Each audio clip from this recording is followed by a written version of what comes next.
Be the right club today.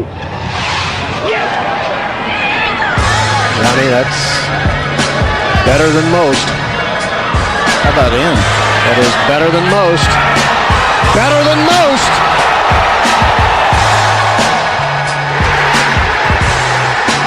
Expect anything different?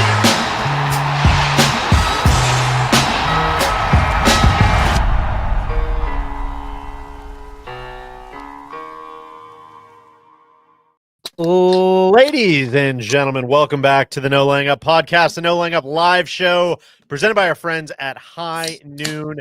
Rory McIlroy is your winner at iconic Pebble Beach. What kind of felt like the kickoff to the PGA Tour season a little bit. We will certainly talk about that. On the DP World Tour, TC's guy Laurie Cantor, of course, wins in Bahrain, a sentence that should get everybody fired up. On the Asian Tour, Ali Schneiderjans wins. We're going to talk about that, India, DLF, things of that nature.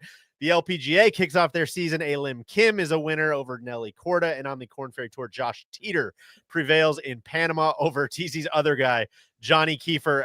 And, I've mentioned these guys already, but TC's joining me, of course. Tron, hello. Hey, once a clique, always a clique. Even if it was only 2 or 3 starts for the cliques. Laurie Cantor will always live in my heart. He always said he wanted to sign a one-day contract, retire as a clique, I know. But Solly also here. Greetings, hello.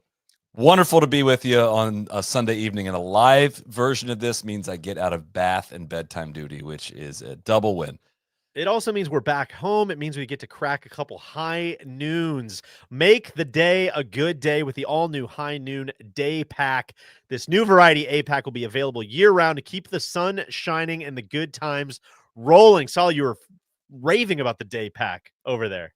The pear has, I learned this evening, has gone quickly from the fridge because I went to reach for one, but I think that's already been claimed. The tangerine is wonderful. The peach is always a popular flavor. I load up on the peach any chance I get, but the day pack is up up near the top. You're not even gonna mention the cranberry? Oh, the cranberries have been gone for weeks. I think the day the packs showed up, the cranberries disappeared as well. Crafted with real vodka and real juice, the High Noon Day Pack brings together pear, cranberry, tangerine, and peach, the perfect combo of light, bright, delicious flavors for a blue sky day or a really dark, wintry day up in here. If you're trying to kind of manufacture some sun, that's kind of what I'm doing up here in Milwaukee. It's good for that as well. Visit highnoonspirits.com to find a pack near you. High Noon Suns Up. Gentlemen, we had an exciting week at Pebble Beach. Rory McIlroy entered the final day trailing Sepp Straka by 1. Our guy, the Man Cave, Sepp the Man Cave Straka, just never quite got it going, shooting even in the final round. The only player in the top 20, I believe, that did not break par in the final round.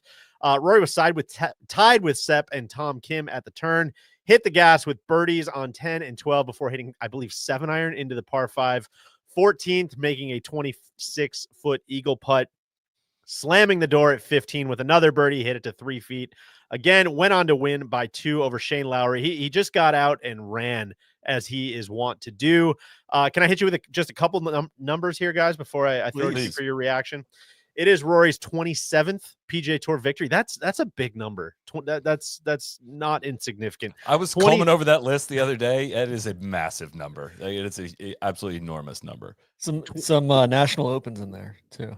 That's right. That is just on the PGA Tour. 27th victory, 8th year in a row with a tour, at least one tour win. Getting into that Dustin Johnson territory. I know that's one of everybody's favorite stats. It is his first PGA Tour win since the Wells Fargo last year, but his second win in 3 starts after he won the DP World Tour Championship in November. Just to underscore this, he's finished outside the top 5 one time in his last 7 starts. He is playing some capital G golf right now. I think the thing everybody's going to look at is probably the driver. He gained 6.2 strokes off the tee this week, which is more than a shot and a half better than second place. Solid, your stats, guys. That's significant. It's going to add up. That's going to add up to a shot and a half difference, which is about the gap from first place to second place. There you have it. Just for fun, made 3 eagles this week, including a hole-in-one on the 15th at Spyglass. In round 1, TC, I'll throw it to you first. What impressed you most about Rory this week? It was kind of the trajectory control. He was hitting all sorts of little sawed-off shots, especially Saturday. And man, he played pretty flawless round of golf on Saturday in the conditions. I think that's always been kind of the thing is Rory. I know he's won on soft golf courses before, but is he a mutter when it's actually raining? And I was really impressed just with the variety of shots that he hit this week, as well as the distance control. Kind of the first thing he called out in his post round interview too, which was surprising. At a moment of jubilation, it was like, "Listen, I know people have said I don't win on tough golf courses." And kind of a little chippy, which I enjoyed. Solly, what else? What else we got to get in the record here? I mean, it is not a Rory golf course, right? I mean, if what's the one thing we've probably dogged Rory on the most over the course of his entire career? It's his inconsistent wedge play, and this Pebble Beach is just a ton of wedges. Like it's like I was going through. I mean, you don't have to, other than the par fives, you don't hit like anything beyond a wedge until you get to the 8th hole, and then there's plenty of wedges. On 13 coming in, on 15 coming in. 14 is obviously the par 5. 16 is going to be a wedge. It's a wedge golf course, and it's not one you can really bully with your distance. He drove it incredible this week, but man, he made the putts when he needed to too. There were a couple moments there in the middle of today's round where he poured in some quite lengthy putts, and he ended up the week 7th in putting as well. We've seen plenty of weeks where he hits it this good and just ends up finishing 3rd or something like that because he doesn't gain on the field with the putting, and he did it this week. So I don't know if this is going to fully change anything for projections for Rory this year. Let me ask you that, Deej. Does this change anything projection-wise as TC works out a camera issue here? Fighting for my life over here. I couldn't tell whether I should cut you off. I could just see TC's camera just slowly starting to dip below the horizon line there. I don't know if it changes any projections. I mean, like, look at him the last couple of years, man. Like, it's hard to say nobody's been better at the majors since he hasn't won one, but I mean, he's kind of, the majors are consistently the only thing that matters. We're going to say a lot of that stuff rounding into major season as well. And he has shown up, man. He hasn't gotten it over the finish line. And, he's played really well going into him like this in the past. So it's like, I don't think anything changes necessarily, but I guess that's probably because expectations were so high already. I mean, TC, is this fly the banner? He's going to win the Masters, put the whole house on it, or what? No, I think it's a good sign. He's I certainly don't think it's bad. Yeah. It's good for the models. I think he's certainly even Pinehurst. It's impressive with like the golf that he played there. Just it seems like he's taken his game to a much more I'm trying to think what the right word is. There's just more. There's more there. It's more versatile, right? Yeah. There's more versatility, like the right shots at the right time instead of just jamming full swings in at every moment. It's hey, what does this shot call for? He talked about it this week as far as he wants to play more bogey-free rounds, and I think that's a different style of golf, more disciplined, more patient, and I'm here for it. Here. And it's worth noting, just as going back all the way to the BMW Championship last August, he has gained a not insignificant amount with the putter in every single tournament. Like, he has been a very, very, very good putter over the course of the last 6 months. I know he hasn't played a lot of golf, but that includes a lot of DP World Tour starts in that time period, and those are all measured. Like, all of those have putting measured consistently, and it's I'd venture to say it's pretty much the best we've seen him putt over an extended period of time in his career. Yeah, it's I don't know. It's also just fun to see like front runner Rory get out there and do it again. I don't know what this would be reminiscent of. Like, I don't know what the last time we've really saw him put his foot on the gas like he did today on the back nine. But they said it on the broadcast. I mean, he's kind of the only guy that really feels that way. I feel like, Scotty maybe had a couple of those last year just because he won so many times, but more often than not, it was just like almost Tiger style, kind of hang around. Suddenly the last 3 holes, I've got a chance to win and I'm going to win. And Rory just seems to do, he seems to win in this fashion a lot more than he does, what I was just describing there. Not to transition this all into coverage takes at the moment. It honestly felt a little more impressive because of some of the new camera angles of some of the shots. Like, it gave you actual perspective on what he's able to do on the golf course that is, 2-dimensionally doesn't usually appear on your screen that well. I was left with just a little bit more of that's just a little different than almost anybody else that was in contention this week. Yeah. I think 31 on the back nine with a par on 18 is just really strong. And it just seemed too like he seemed freed up. He did a long press conference earlier in the week. He did a pre-round interview on Was that today? He did a pre-round interview. He did post-round interview, like a whole sit-down yesterday, and recap the highlights. So, good to see him. He seems just in a comfortable place. So it's good to see.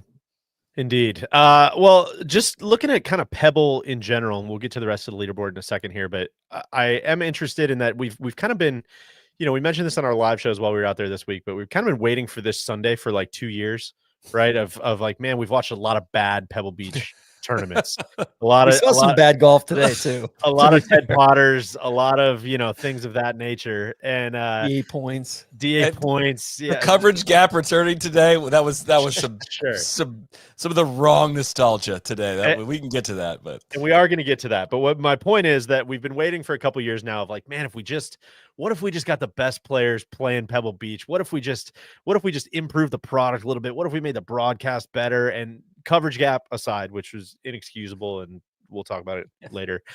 I guess, did it live up to the hype for you guys? I mean, Rory kind of snuffed this thing out with that eagle on 14 and the birdie on 15. So there wasn't a ton of drama coming into, 17 and 18, the way that you would have imagined. But I mean, Solly, did this kind of live up? What type of grade are we giving this week compared to expectations?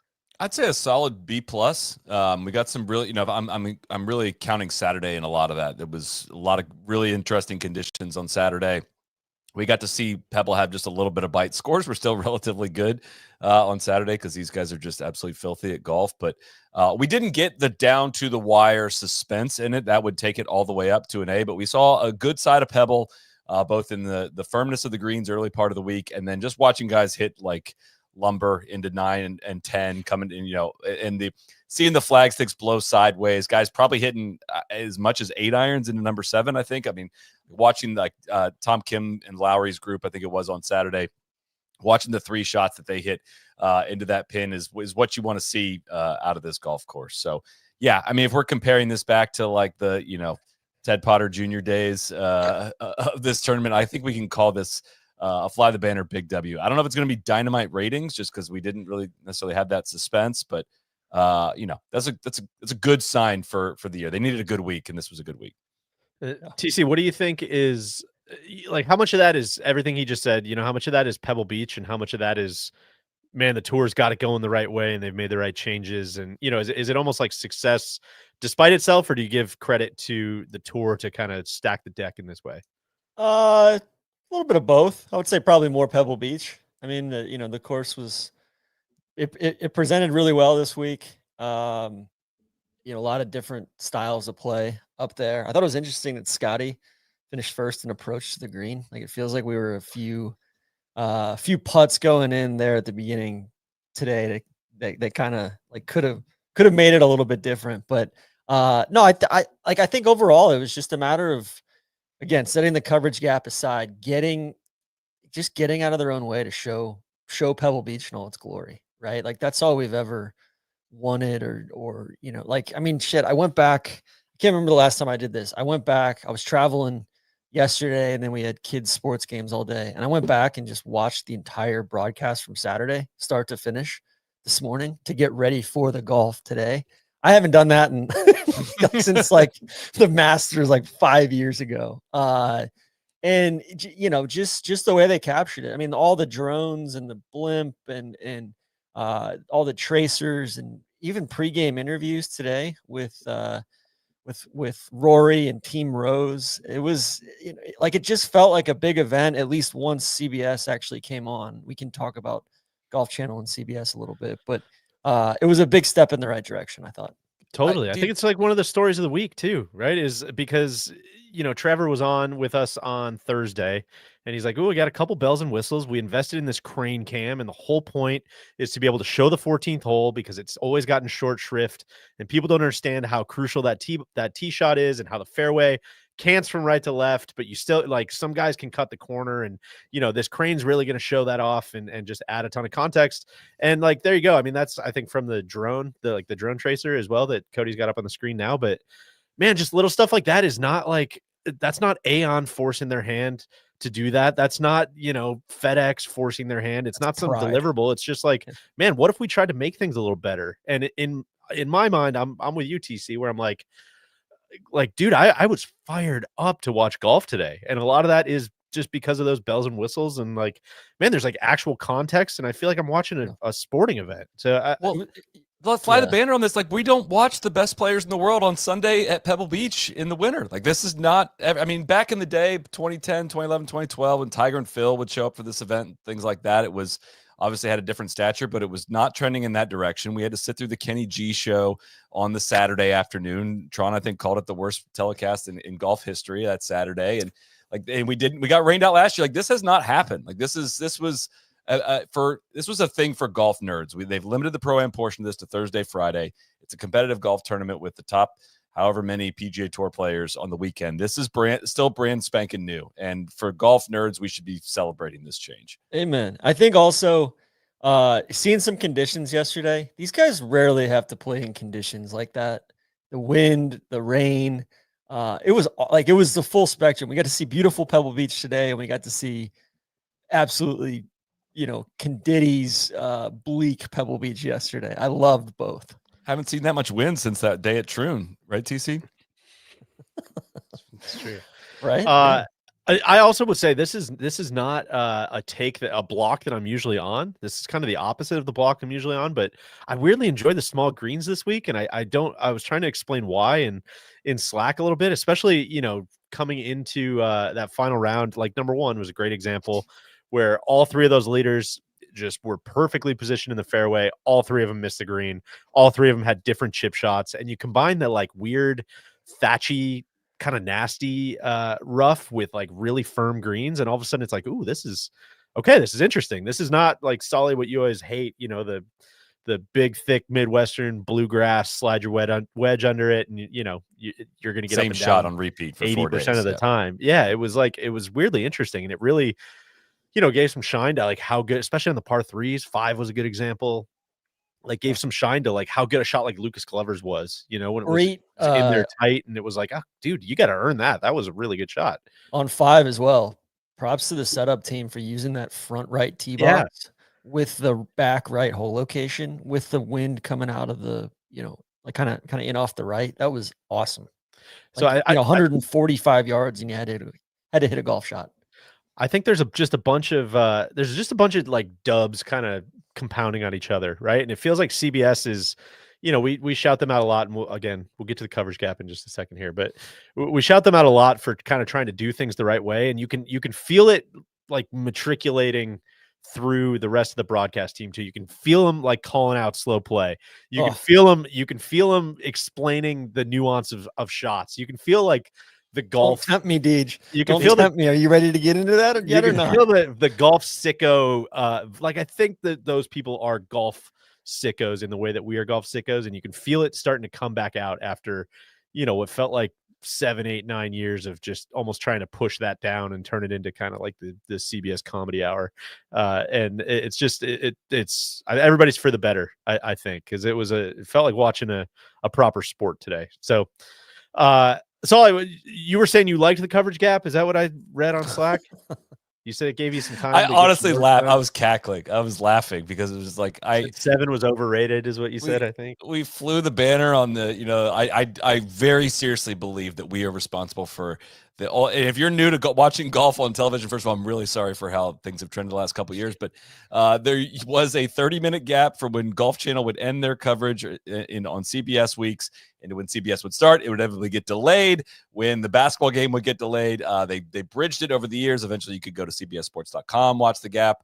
Now they just continually play it on Golf Channel, and they throw the last 15 minutes to like Brandel or somebody in the studio to like awkwardly cover the golf from remote. And then it was still awkward as they reached the best part of Pebble Beach, like they always do, right in that coverage gap time. And then inexplicably, I don't really know a reason why they couldn't keep going on Golf Channel. Usually they'll start the CBS broadcast on Golf Channel these days. You could still go to CBSSports.com and watch it, but Illinois, Ohio State here, went long, bunch of timeouts, and Rory made birdie to take the lead alone. All while this was happening, it was just like, just everything's totally fine. PGA Tour, like, this is all totally fine. Everything's going great, and there's no possible way to address this problem. It just it's amazing this happened in 2025. I got straight up flashbacks. I felt like I was reliving a nightmare 10 years ago, 7 years ago, 5 years ago of, hey, the best, like before it wasn't even the best players in the world. It was just it was just The random leaders, yeah. dudes on the PGA Tour playing 6, 7, 8. Now this time it was the best players in the world. And all right, can we have him tee off a little bit earlier, a little bit later? Like, so it's not just right smack dab in the middle of a shitty Big Ten basketball finish. And sure enough, we got right back to it. And then they played a bunch of commercials playing out of the college basketball game. Then they did the montage stuff. It was classic. It was vintage. Yeah, I just felt like we were reverting to some bad habits. Here. I got nothing to add. What can you say about the coverage gap that you haven't said, 1,300 times over the last 10 years? But it's I guess there's no way it can come back. I don't understand it. It's tough, man. It's tough. I guess the only, the college, the gods had to balance the scales a little bit as TGL keeps fucking leaking over into college basketball. So maybe that was just a little karma for golf fans on behalf of it was college just basketball too fans. on the nose, like Rory making a birdie on 7 while they're stuck in this 26-second Big Ten doom loop. And that fuck tech. I guess the only thing I would say is a lot of our past criticisms of CBS have kind of been launched either directly or indirectly at like the people on the ground, the people in the truck, some of those people. And I think this is just doing them a disservice by just like people who don't give a shit about they're probably mad the at actual experience. The bean counters, TC. Get these goddamn bean counters out of here. I just want to watch some golf. You know what? We talked a lot about generational drivers of the golf ball. I want to take a quick break in the action here for a little bit of equipment talk. Who better to cover this? The generational technology of Titleist's GT drivers and our very own generational driver of the golf ball. TC, what is your driver setup that you're rocking right now? What do you have? I got Are you still a generational driver of the golf ball? I am even more so than ever, Deej, with the new TSR2. I went from the GT2. I went from the TSR3 to the GT2, and I love it. I cannot say enough good things. It plays well off the ground. I've got a same shaft I was in before. I've got a Fences Black 7X, I think, in there, and tad bit short, and then I've got it set up pretty standard. 11 degrees of loft on it, which if you would have told me that 3-4 years ago, I would have said you were crazy and the ball would be spinning into the stratosphere. But it's changed the game for me, truly. My spin rates have come down. I'm hitting more fairways than I did before, and I've gained distance. So I cannot say enough good things about both the way the driver feels, but also like the way it sounds and the way it looks. It's still got it's got more of a polymer kind of carbon top to it, but it still looks and feels and sounds like a Titleist. And actually, I took our older son Freddie last night to a simulator place, and we were playing, and my old 983K driver was in his golf bag last night, and I took some swings with that, and I'm like, man, it's wild how familiar this thing looks versus the ones, the kind of the current GT. Like it's still the same DNA, just all the technology added to it. So can't say enough good things. It's awesome. There you go. For all those reasons and more are why the Titleist has been the most played driver on the PGA Tour for 6 seasons and counting. And if you haven't heard, the new GT1 driver has officially been added to the lineup. I'm sure Randy's going to be stoked about that. Joining the GT2, GT3, and GT4 models and available for pre-sale on Tuesday. GT1 is going to be a great fit for players looking for a little higher launch, more spin. Again, Big Randy.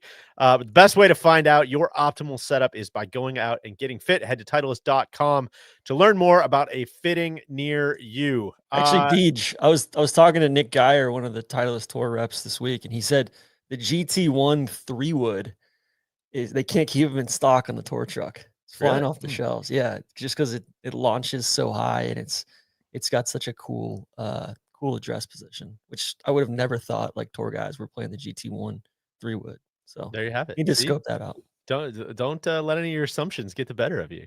Go get fit. A couple other, top of the leaderboard notes. Shane Lowry finishing solo second. I would be remiss, of course, if I did not point out that weeks ago I had picked him as my my horse this week in the 2025 winners draft, which I now have a commanding lead. Although everybody's on the board, I believe, because KVV had Rory. So I believe I have 4 points. Solly has 2 points. TC and KVV each have 1. That doesn't say much about Shane Lowry's performance this week, but that was, good driver of the How ball. can I make good this iron about player, me? good wind player. Like, of course he was going to play well this week, and he did. I don't know if anybody has anything to add on Shane Lowry. Big putt there on 18 to collect a nice payday. Made $2.16 million for finishing runner up in this event. And if he would have been in the group tie, it was probably somewhere between a $500,000 and $700,000 putt there on 18, which I still remain that they should put that up. If you casual fans care about that kind of stuff, if you want people to care, we're tired we're tired of the money, Solly.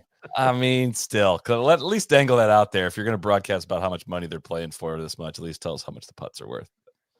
Lucas Glover and Justin Rose tied for third. Justin Your Rose, boy, another highlight, another Pebble Beach highlight for my guy. That was it, man. That was perfect. Absolutely perfect. Kind of bumper in on 18. What was the highlight for people who weren't watching? For those that missed it, what was he just short of the green on 18? Pulled a like a hybrid or kind of a 5-wood or fairway metal type of thing, which is a move that I do. He may have picked that up from me if he's reading the Team Rose message boards. This is a shot that I'm constantly evangelizing for. And he rolled it in and he went nuts, man. He looked like he had just won the SoFi Cup. It was just absolutely losing his mind. On 18, just an absolute perfect fist pump. The greatest meeting of land and cheese, as I said in Slack. Just all time good stuff from my guy Justin Rose. The message boards are going to be in fueg tonight. Team Rose had a pretty epic pregame interview as well. He must have made 25 different facial expressions in the first 30 seconds of it. Just a lot of jargon there. I do want to shout out Lucas Glover, Deej. Yeah. Shot 67 today. And he was strokes gained putting. He was also 67th today. Strokes gained. That's wild, man. Next gen stats. Yeah, he finished three behind Rory and pretty easily could have been right there. He was flushing it. He did have a good putting week overall, but it got away from him. A little bit on. Yeah, he finished 5th in putting while losing a stroke and a half today, which is pretty remarkable. We mentioned Scotty Scheffler making his return to the PGA Tour. Finished T9, 15 under par. Just kind of maybe a little sloppy in some spots, like a bad chipping week, I guess, is what you pull out of the stats. 63rd in strokes gained around the green, but to the surprise of no one, led the field in strokes gained approach. And actually putted pretty decent. So I cannot imagine the quote unquote rust is going to stick around for long for Scotty, but going to Phoenix next week, especially, feels like another great golf course for him. So good to see him. Good to see him back. I don't know that anybody was really picturing that he was going to come out and lay some egg, but that was obviously not what happened. I want to know what kind of ravioli it was. That's a great question. I don't think anybody asked that follow up. What's your preference? It's a good question. I like lobster. Of course. Lobster ravioli. Of course. Like a kind of cream sauce there. Any gnarly kitchen accidents for you guys? I remember when I was a kid, just very obvious, but I didn't realize, when you test the sharpness of a knife, you go across. I think I just straight up just went the long part of the blade just up my entire thumb, just totally just to open the whole thing up. But it's been a while. I haven't. That's a fool me once type of situation. I cannot stop touching hot stuff. I just if it's hot, I'm gonna find a way to touch it in some way. Yeah, Terry hot. Terry hot. Stay tuned for the background of that joke. Also in the returns game this week, Jordan Spieth back in action. Unfortunately, finished T69 despite a 5 under round today. So that was a little bit more of the rust maybe we were expecting. I guess that rust is a little more understandable than Scotty, who's just been pretty much automatic for about 3 years. 79 yesterday for Big Jord. What else, guys? Where else we Cam want to go? Davis. Did you guys see him get kind of rub of the green and then hole out on the chip right afterwards? That was today? nice. See, that was like the coverage gap stuff. That was just the universe balancing itself out. Also, TC, I think this is the most shocked I've ever been listening to a broadcast was to find out Cam Davis lives in Seattle. That like blew my mind. I texted Trevor. I was like, "Was that true, or are you just like, is that one of those like, oh, I'm gonna sneak this in for a buddy and like nobody's gonna see pay if attention." anybody's listening. Yeah, like that was. He's like, no, truly, man. I think he met, married a girl from there, and yeah, he lives in Seattle. Just unbelievable. Maybe the first tour player I can remember, other than maybe I don't even know if Ryan Moore lived there. I know he's from the Pacific Northwest, but Kyle unreal. Stanley lives there. He lives up there. He lives in Seattle too. Mm-hmm. I think the Or he did at Putnam one brothers point, yeah. too. Yeah. Wow. Yeah, but yeah, I mean, I'm still shocked that he wasn't on the International President's Cup team. It's kind of crazy. Agree. And then, yeah, I mean, I think, yeah. Nor was he up there on the Beluga's big board, which we will get to. A lot of people, I'm sure, are asking for an update on the Beluga's big board, but we will be doing a detailed analysis of it. Stay tuned. It's gonna be the whole number one in our back nine tonight. It's gonna be a deep analysis of the Beluga's big board. Yeah, really good week for Russell. Can I just go down the board a little bit here, guys? Before we do, okay. Russ Henley, we'll shout him out again. He's playing nice.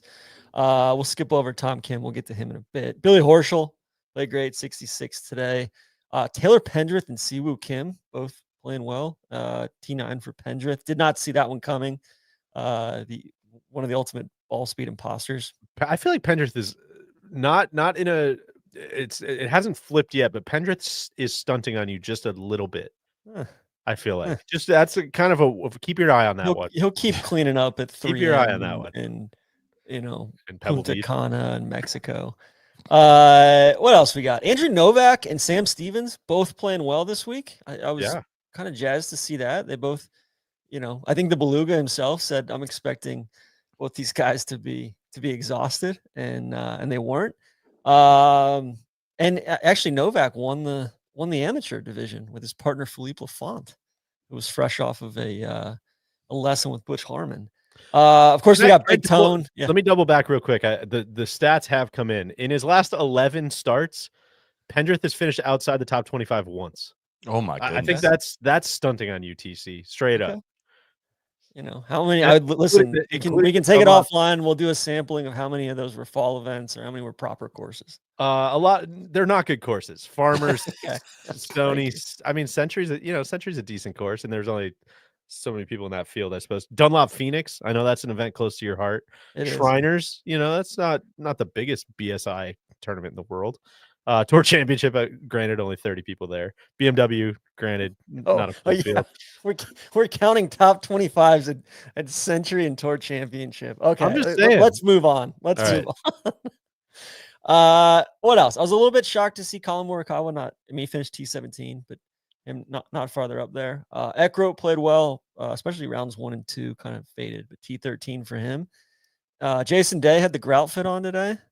We're going to get to that. I think that's a hole in our back nine as well. And that's really it. Tommy Fleetwood, T22, not what we were looking for there. That was interesting. Somebody told me to start the week he was hitting it better. What was it, better than he ever has been? Best he's ever seen him hit it? Something like that? Yeah, something like that. We're all looking for the guy who said this. Tom Hoagie played well. Sorry. I don't know if you're wrapping up. I'm done. Tom Hoagie, of course, just famously loves cashing checks at these big events. Solly, why don't you take a couple minutes on Tom Kim? What do you got? What stood out? Is this the ServPro mea culpa? I don't even know what I've twisted myself into here. I think it started with you guys' blatant disrespect for his level of play and his game. And you guys have done nothing but assassinate his character on a daily basis just to avoid how off you've been on his level of play. The guy's been absolutely I don't think we've ever really gone after his play or I think I went after his play a little bit. I think you most definitely have. I just think he's like literally a stain on the game, and I'll sign my name on that.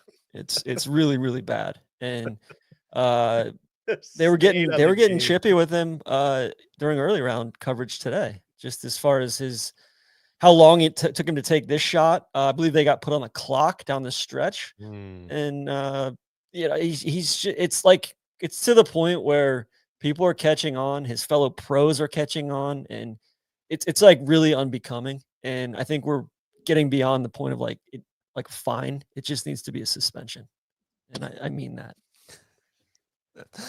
Your response. Sure. There needs to be a rule about how fast you pull the trigger when you stand over the ball, because he's the worst kind of slow, which is the cameras have to be on you for once you get over it. Oh, he's also slow before he gets over. I do not disagree with that at all. But it's the worst kind for TV is the stand over it, check the line 4 to 5 times. And it's really tough, man. I will not stand for it, and I will not defend it here. Again, TCU called for him to be stroked for what happened there in the 6th fairway. Again, still not the rule for getting actually stroked. Just not the policy. I think it's part of the rules of golf. It's not the policy on the PGA Tour. 2 different things. The policy also would not state that you would get a stroke penalty for taking over 40 seconds on there. Well, the policy versus rules. You want to reform. You want reform on the policy, which I will agree with you on. But no, it's tough. There's some interesting stuff still going on with his golf game, but he has not endeared himself to his fellow pros, and definitely not to the public at this point. But Solly, I want to reach across the aisle and say his bunker shot on number 12 was gross. Yes, so nasty. That I don't think I could have hit that like within 30 yards of the green, let alone to like 6 feet. He missed the putt, of course, but it was a hell of a golf shot. He cost himself some money drive it in the ocean on 18 as well. That was at least a $500,000. He played with John Donahoe this week, the disgraced former CEO of Nike. Got unceremoniously broken off a few months ago. Disgraced. He's a McKinsey guy that came in to run the show, I think. God, that's good stuff. Hey, just super quick while I have the audience here, I just want to shout out the we said this deep into our 6 hours of on-site coverage at Pebble, but just while we're talking Tom Kim, we're talking a little pace of play. I want to reiterate that they should mic up the 5 slowest guys. I think that would really tie a lot of shit together. I think with the goal of canceling them. Like we will cancel you. And that's the worst thing you say. If I think if our guys mic'd up, like I think I'll see your ass in court, over. Man. It's over. I don't think you want that, but I think the people do. I think that would be really good stuff. So PJ Tour, if you're listening, please let me know how I can consult on this project. Let me know if you need some microphone recommendations. I think this is a can't lose opportunity. I got a great idea for Tom Kim. You both live in Dallas, call up Bryson and just do the full makeover that Bryson's done. Like you've both annoyed people to the same level. Bryson has managed to flip people in a way that I don't know that Tom Kim can, but I would call him up for some advice on how to pull the wool over some people's eyes about your behavior. All right, so let's shift gears. I wanted to, take a little statistical look at the week. I know you had an idea here, just things you're keeping an eye on. So I don't know how many you came up with, but what do you got? 5 things, and they're quick, so don't hit that fast forward button just yet. But young Tom Kim, ironically, we'll start there. His driving distance is kind of crazy. He was 12th in the field when I looked at this, and I'll check it again right now. Finished 13th in the field in driving distance on all holes. Now, look, that's counting holes where you're hitting irons and all that stuff. But on the measured holes, he was 6th, which are like the long drive holes. He was 6th in the field. If you look at his page, like it is trending in exactly one direction in terms of his driving distance. It's like Luis Gonzalez circa Brady Anderson's 51 home run season. Exactly. He's just crushing on there. But Sturges back it's real. That was he might be drinking some stuff out of some juice boxes.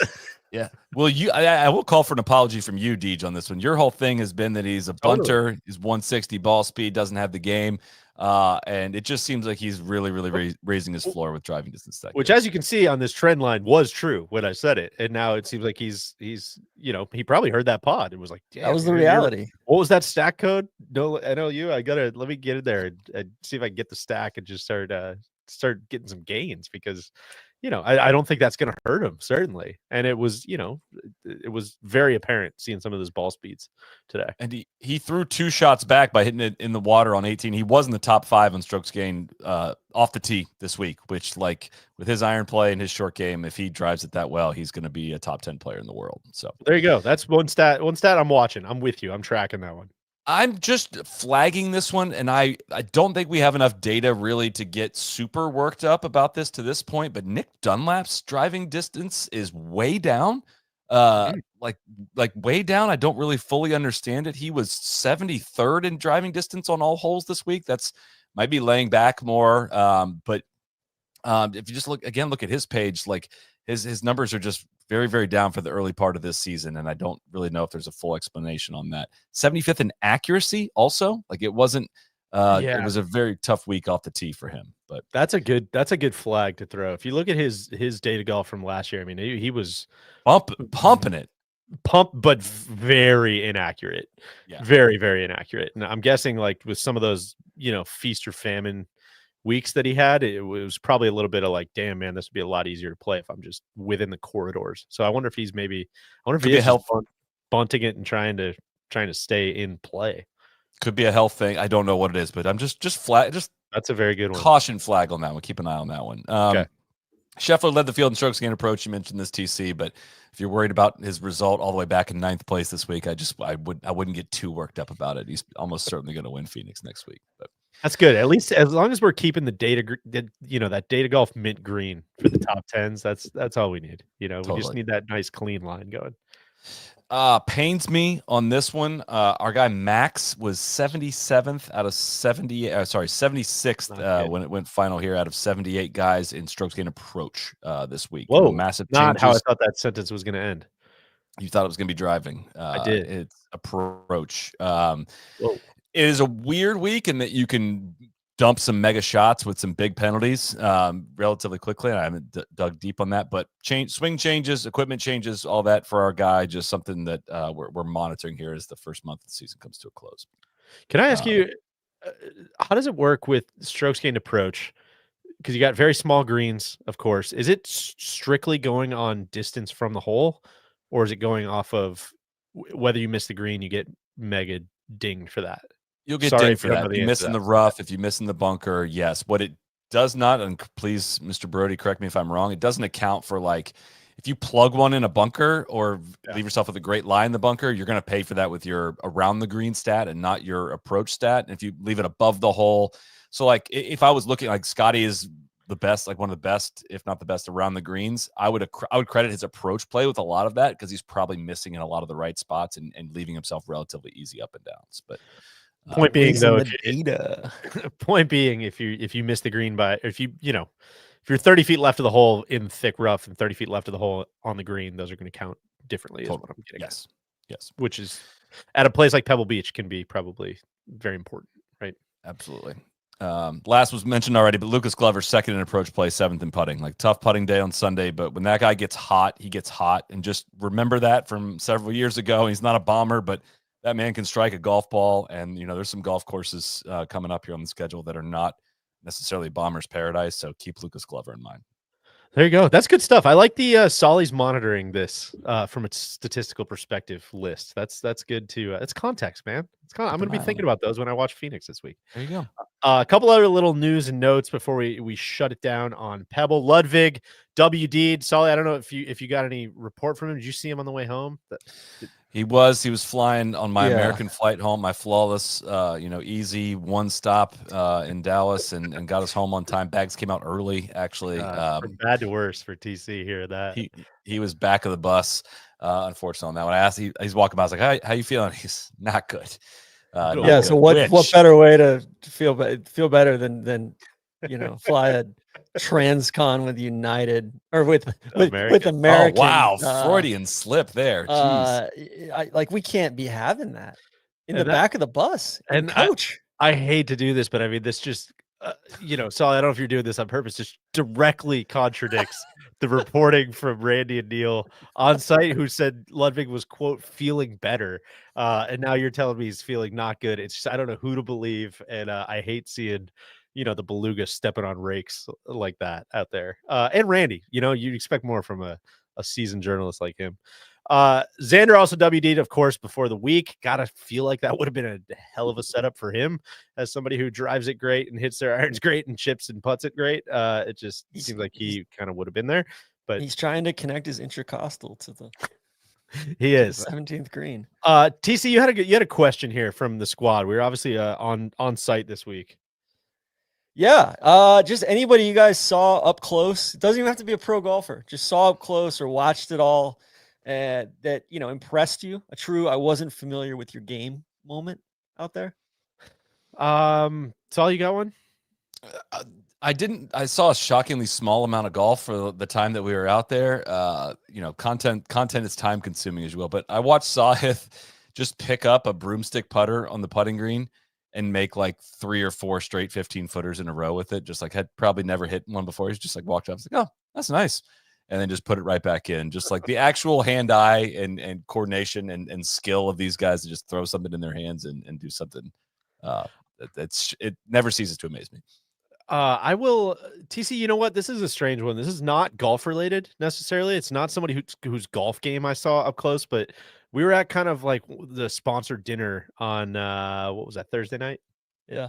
And got to talking with Nico Echeverria at the bar and his fiance. And dude, I wasn't familiar with your game. What a fascinating dude, man. Like I really, really enjoyed talking to him. Guy who lives in Jax. His fiance played golf at LSU. Was a freshman when our friend Madeline Sagstrom was a senior. Just very worldly, interesting people. And I just man, also like big trap draw listeners, which was truly like just a huge curveball. We probably talked to him for an hour. It was talk about something I did not see coming. Really, so shout out to those guys if they're listening. I really, really enjoyed chopping it up with them a little bit. TC, what do you got? You probably watch more golf than any of us. Yeah. I mean, first guy I saw walking out to the range earlier in the week was USGA president Fred Purpall, wearing the ultimate Tanimal outfit. I think he had a cream cashmere. Everybody seems to be coming around sweater and just some really, really crispy pants, big cigar in hand. I was like, man, like just really, really owning the space. I'm trying to think like what else? I would say the biggest shock of the week was Condi Rice's bunker game.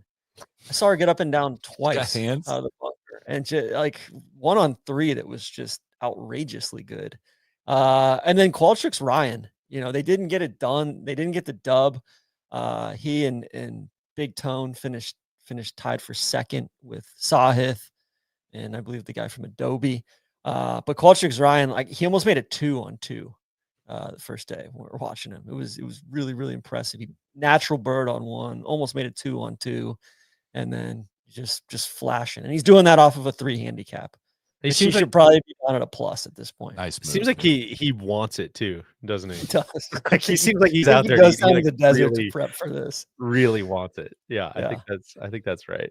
Yeah, and he's all fired up because he can't get the right nickname for the hockey team and all that. So he's kind of pouring himself into this. But that was kind of most impressive. And then obviously we talked to Noto, and Noto, I just completely continue to be impressed by Noto. Didn't play great this week, but the double ACL tear on the same play. People keep reaching out with other people that have torn both knees.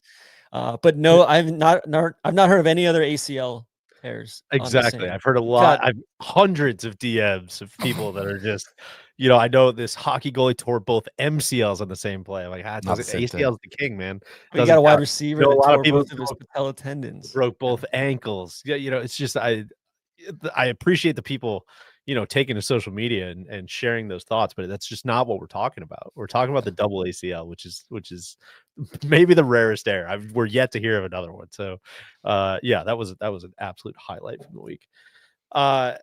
Moving on, before we close the book on Pebble, Solid, we were walking around on Wednesday, I believe. We're walking back in, and you walk all the way out to the point, then you walk all the way back in, and usually you kind of skip past 5, and you're just like, God, 5's whatever. And we kind of stopped this time, and I was like, all right, listen, confession. I'm gonna lay this on you guys.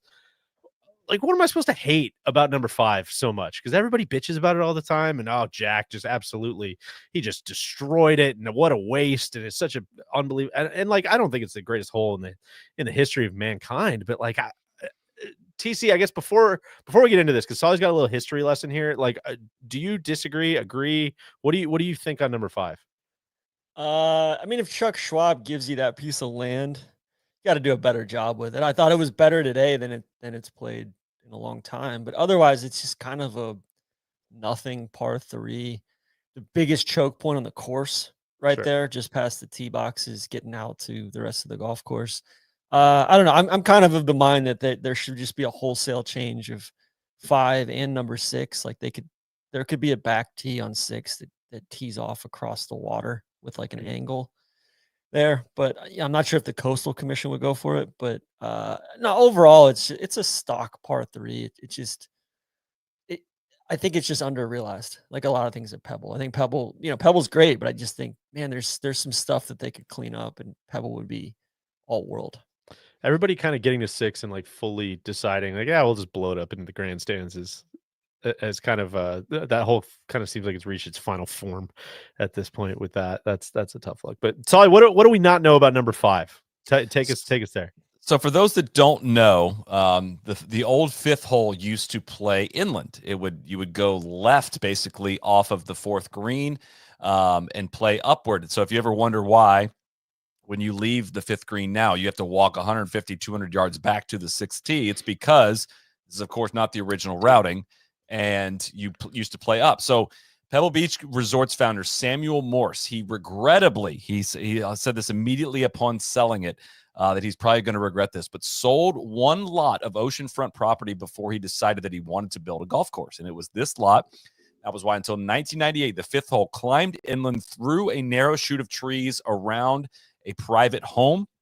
So this is an old, if you're watching this on YouTube, hopefully, an old Google Earth images showing where the green site actually went. So yeah, you come off the 4th. Instead of crossing the ditch, you actually just go left. This is an old picture of how the hole used to play. It's called one of the only dogleg left par 3, which I think I've heard that about 12 different par 3s, that it's the only dogleg left par 3. But this was it way back in the day. But then if you look at it, the toughest par 5 in California, or shortest par 5, shortest par 5 California area. This is how it played in the 1992 U.S. Open. It just looks not like Pebble-ish at all. I just feel like what we got is definitely an improvement, right? Well, I'm not making a value judgment on the current versus the former. I'm just like versus what it should be, I guess. Sure. And I found an old Golf Club Atlas forum thread, many threads about this one back in the day. It's a great reread, but some are, of course, calling it the worst hole in the course. It just kind of looked overgrown. Definitely not the worst hole in the course. But the new 5th is where the original course builders wanted the hole to be. But when the owner of that plot of land demanded $50,000 for the lot, which is an outrageous sum in 1916, the hole was moved inland. The oceanfront lot finally became available after its longtime owner, Mimi Jenkins, died in 1995. And in a deal brokered by stock trader Charles Schwab and car dealer Donald Lucas, the Pebble Beach Company purchased the land for nearly $9 million. Pebble Beach got its new hole, and in exchange, Schwab and Lucas got the rights to build lavish homes overlooking it. The Zillow on the 2 homes that overlook it that you'll see there in this site are $16.9 and $13.3 million. There's a road now up there where the old green site used to be. I think those homes are worth a lot more than that. That's just what Zillow is telling me right now, TC. I don't know what the Monterey market looks like right now, but that's his estimate. As mentioned, the Nicklaus holes never really captivated anyone. The consensus isn't necessarily that the old hole should have stayed, which the new one could have been better considering the setting. But a big what if here that people don't talk about is, does the 6th hole, if they're able to build this 5th hole along the coast here, does the 6th hole get built in its current form? Like, would that or would the 6th hole have been drastically different in some form or fashion? We'll never know. So there you have it.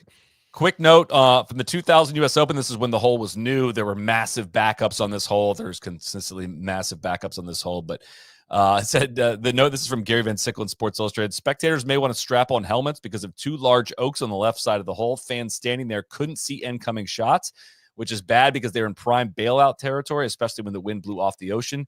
Terry Whitman was near the green waiting to watch her husband Ed play the hole when Chris Perry's tee shot conked her just above the temple. She was taken off in a first aid cart, but met Perry behind the 18th green to assure him she was okay. The beaming was a bad break for Perry, too. The ball caromed off, left off Whitman's skull across a cart path into deep grass near the fence, keeping outsiders away from Schwab's new house. It was just a great article, basically, of everybody maligning that hole back in 2000. Whitman Lane. Did they name Whitman Lane after? That's an interesting Terry Whitman. And Whitman point, TC. I'd never thought of that. That'd be a funny coincidence if not. But anyways, I've always wondered. There's very few images of this hole. If anybody has any other old images of the fifth hole, please send them my way because I've seen very, very few of them. But Cody's showing you the Google Maps there of the two houses that sit there now. But the green was left of even of these houses, which is the interesting part. That is wild. That's like some Torrey Pine stuff there. Just why would we play here when we can just go left? All right, guys, let's move on. And before we do, I want to give a quick shout out to our friends who brought us out to the AT&T Pebble Beach Pro-Am. That was, of course, AT&T, who has a new guarantee because most things in life are not guaranteed. Like, actually, you guys heard these already this week if you listen to our live shows, but actually getting the rental car you requested, TC, not guaranteed, no matter which of the hundreds and hundreds of rental car places you've tested out. It's never guaranteed. Is your wedding going to turn out the way that you dreamed it would? No, that's not guaranteed. Someone making another pot of coffee in the break room after drinking the last drop, that's of course not Thanks, guaranteed. Randy. Don't get me even started on that one. In a world where nothing is guaranteed, AT&T is bringing something new to the table and introducing a guarantee with connectivity you depend on, deals you want, and service you deserve, or they'll make it right. If you want to know more about the AT&T guarantee, head to att.com/guarantee. AT&T, connecting changes everything. Terms and conditions apply. Visit att.com/guarantee for details. Gentlemen, it's time for the back nine. Let's move on. Let's get into it. Let's go to hole number one. And of course, that's going to be a check-in on the Beluga's big board. Solly, before we get into, what I think is a pretty full-throated apology from the Beluga, did you have any news and notes? I know you really crunched the data on the big board and saw how some of his picks did. I threw this together, and I think if I'm looking at the absolute value of each pick, both over and under picking, he was off only by an average of 25 places per player, which I think is actually pretty good. I saw some tweets from earlier in the week, like he was, of course, fluffing himself on Twitter when somebody said his model was better than the Data Golf model for the week. But I honestly think that's pretty good. He was the most up. Max Grazerman, he had him in the top 10. He ended up having to withdraw. That was a tough one. The Ludwig. So we never know. I mean, he could have shot 55. He shot 79 yesterday. Yeah. You just never know. The quote for Bo Hostler, God, I think he might win, and picked him fourth. He finished 69th place. So that was one of his hand up. I also got kind of wrapped up in some of the Hostler stuff. I'll also point out 2024 Beluga big board average miss was 23.6 places. So we're going the wrong direction. We're slipping a little bit. He had Lucas Glover finishing 75th, and he finished third. That was a tough one. But he nailed the Brendan Todd, and he was going to nail this one exactly. I mean, he did not fill out the full field, of course. That was a miss. But the two withdrawals bumped Brendan Todd up to 78th. He did finish DFL of all the players that finished, and Neil picked him to finish DFL. So I will shout that one out. But got within one place of Sepp Straka, picked him to finish 8th, and he finished 7th. And then he picked Rasmus Højgaard to finish 23rd, and he finished 22nd, which is pretty sweet. So Lee Hodges, he was close. Tom Hoagie, he was close. But the biggest disrespect was Horschel finishing 77th. He finished 8th. That was tough. Shane Lowry at 61st and finishing runner-up. Those were very tough. But I didn't want to parade on that one, but I didn't get the Shane Lowry thing. That was a tough one. And I will say Harry Hall was, of course, the player that he forgot, and he finished T58. So I'm gonna say that's a total nothing burger. Yeah. Don't come at the Beluga on that one. Also, Nico Echevarria finished 77th. Yeah, it was a little bit of a reverse bump this week. Any player that we kind of ran into was like, had dinner with Max. He didn't play great. Did a video with Jordan Spieth. He didn't play great. This great talk of lauding Nico for the great talk we had at the bar. He didn't play great. Doug Gim tried to bump him, just didn't happen. So yeah, a little bit of a reverse bump going on this week, but I do think that the Beluga's big board, we're gonna tap him in. He flew right from Monterey to like a undisclosed tropical location. So we still got a video from him, so we've got some comments from the Beluga, but I believe that's going to be our ServPro mulligan. Basically mea culpa of the week. So Cody, you want to roll that from the Beluga? Ladies and gentlemen, the Beluga back. Did some migration. We are now far from Monterey. Just a couple quick mea culpas for me. I'm not going to apologize for Doug Gim. We warned you. That was a mistake. That was in our models. And I also deserve a mea culpa for the Brendan Todd pick. I mean, that was a legendary DFL. Now, we got that out of the way. Lowry is an obvious mea culpa. Said he wasn't a mutter. Looks pretty muddy. That's good stuff from Lowry this week. Don't know if he's going to get it done, but I will issue a mea culpa there. And Lucas Glover, I think, is the other one, top of the leaderboard. I didn't see that coming. And then, of course, Rory. I thought he was going to be sleepwalking this week. He's not. But overall, I feel very good about the big board. And one last mea culpa, and this is to everyone out there. I'm sorry I did not ask John Stanky if he can do the Stanky leg. That was on my list of questions, and I just didn't get to it. So anyway, that's my those are my mea culpas, and yeah, there you have it. Cheers. All right, well, mahalo to the Beluga for calling in from his undisclosed tropical vacation. That is, of course, our sweating a lot there. It looked hot. It looked very hot. It's humid in the Caribbean. That is, of course, our ServPro mulligan of the week. ServPro is the #1 brand in cleanup and restoration and is known for making any mess like it never even happened. With over 2,200 locations nationwide, they're faster to any size disaster. There's one of my neighbors has a ServPro truck out in front of their house all the time. It's just every time I'm walking the dogs, I'm like, God, it's good to see. The ad reads must be working, man. I love it. And TC, I think we've got some big news on the ServPro front, don't we? We do. Yeah, ServPro, the incoming official title presenting sponsor of the Trap Draw. Just massive. At large. First one ever. Trap Draw. Yeah. Unbelievable. What a world. The ServPro thing is like, it's the best because it's like you go to, sell them on this deal and it's like, man, I know maybe the numbers aren't as big as other podcasts or maybe, whatever, but it's like, I just can't tell you how good of a fit the Trap Draw is. Like we make so many mistakes. Man. There's just so many people out there whose basements are flooding and who just, this is the squad you need, man. I promise. Young homeowners, baby. That's exactly right. ServPro, the #1 choice in cleanup and restoration. They do construction too. They specialize in cleaning and restoration due to floods, storms, fires, mold, and more. Like I said, faster to any size disaster. 2,200 locations. Visit servpro.com or call 1-800-ServPro today and look for them on the Trap Draw as well.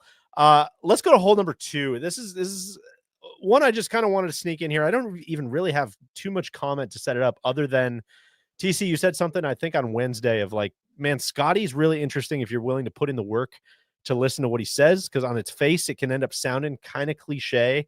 But if you really drill down and listen to what he's actually saying, I think there's a lot of substance there. And this when answer, he's asked good questions. When he's asked good questions. And this answer about Pebble Beach and why it's kind of stood the test of time and stood up as a great tour venue was a great example, I think. So Cody, if you want to play this one.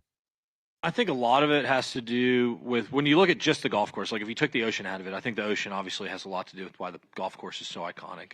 And I think when you just take that out of the picture, because that's a given, I think the golf course with small greens with a lot of pitch, I think it lends you to playing a different style of golf that you don't see at a typical golf course nowadays. I think when you get onto these older golf courses, as they develop over time, like they almost have more of a charm to them where things aren't aren't perfect. Like you look at a hole like number 3 where there's a cypress tree there that I'm sure when they originally designed the golf course wasn't supposed to grow to be a part of the hitting area, because the hole was originally designed for you to hit it out there on the right side and hit, a longer shot into the green. But with the way technology is now, we can hit the ball a lot further. Guys are more athletic. We do more stuff in the gym. The hole has changed.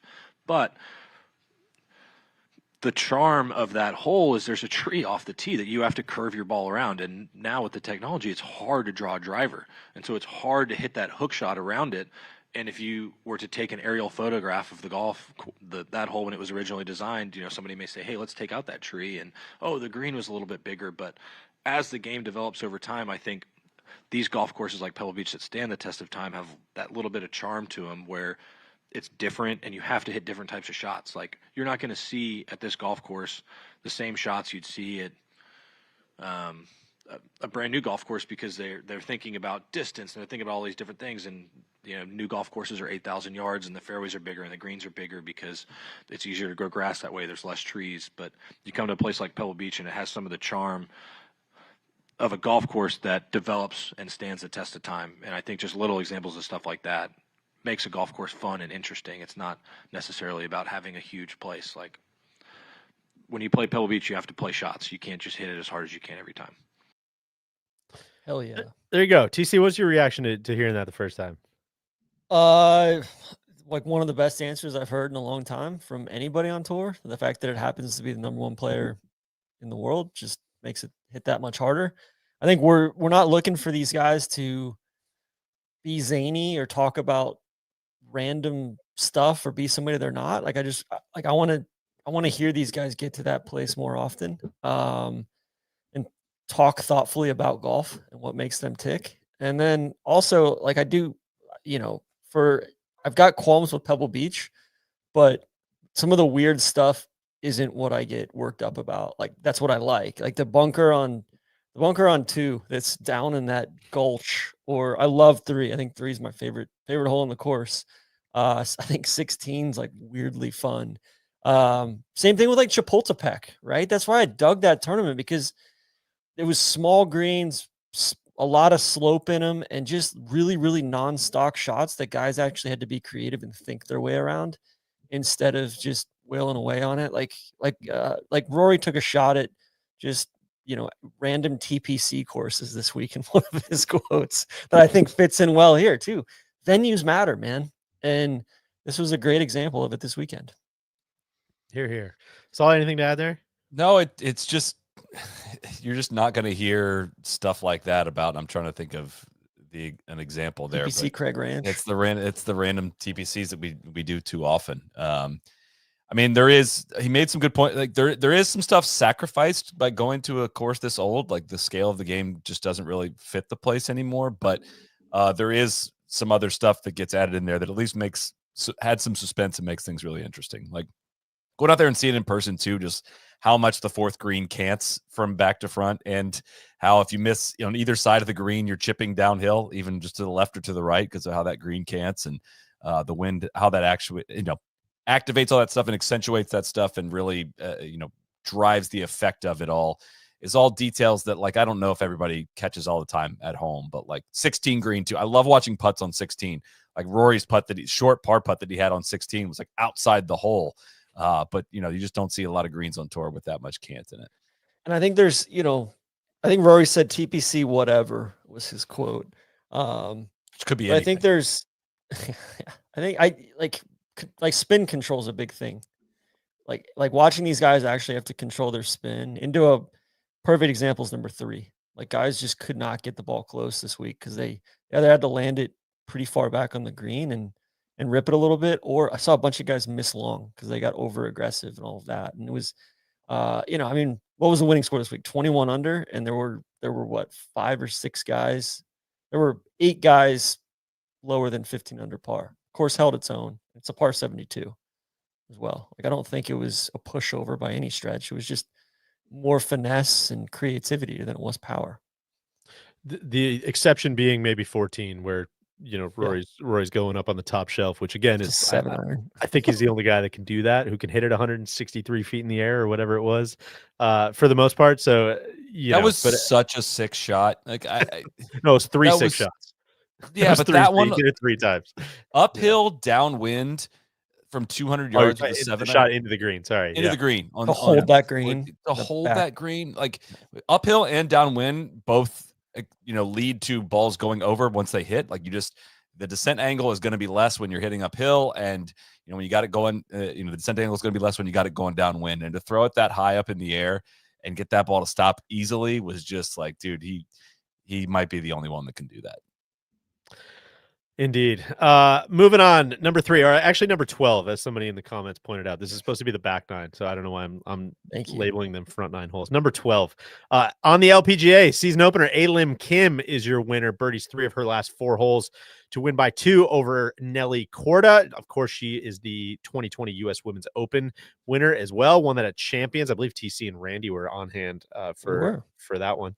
Her 3rd LPGA title after she also won in Hawaii last season. Just a fun top of the leaderboard. I know it's a smaller field, but Nelly Korda in 2nd, Lynn Grant in 3rd, Jin Young Ko and Minji Lee, who shot a final round 62, sharing 4th, Lydia Ko in 6th, and our good friend Lauren Coughlin in 7th.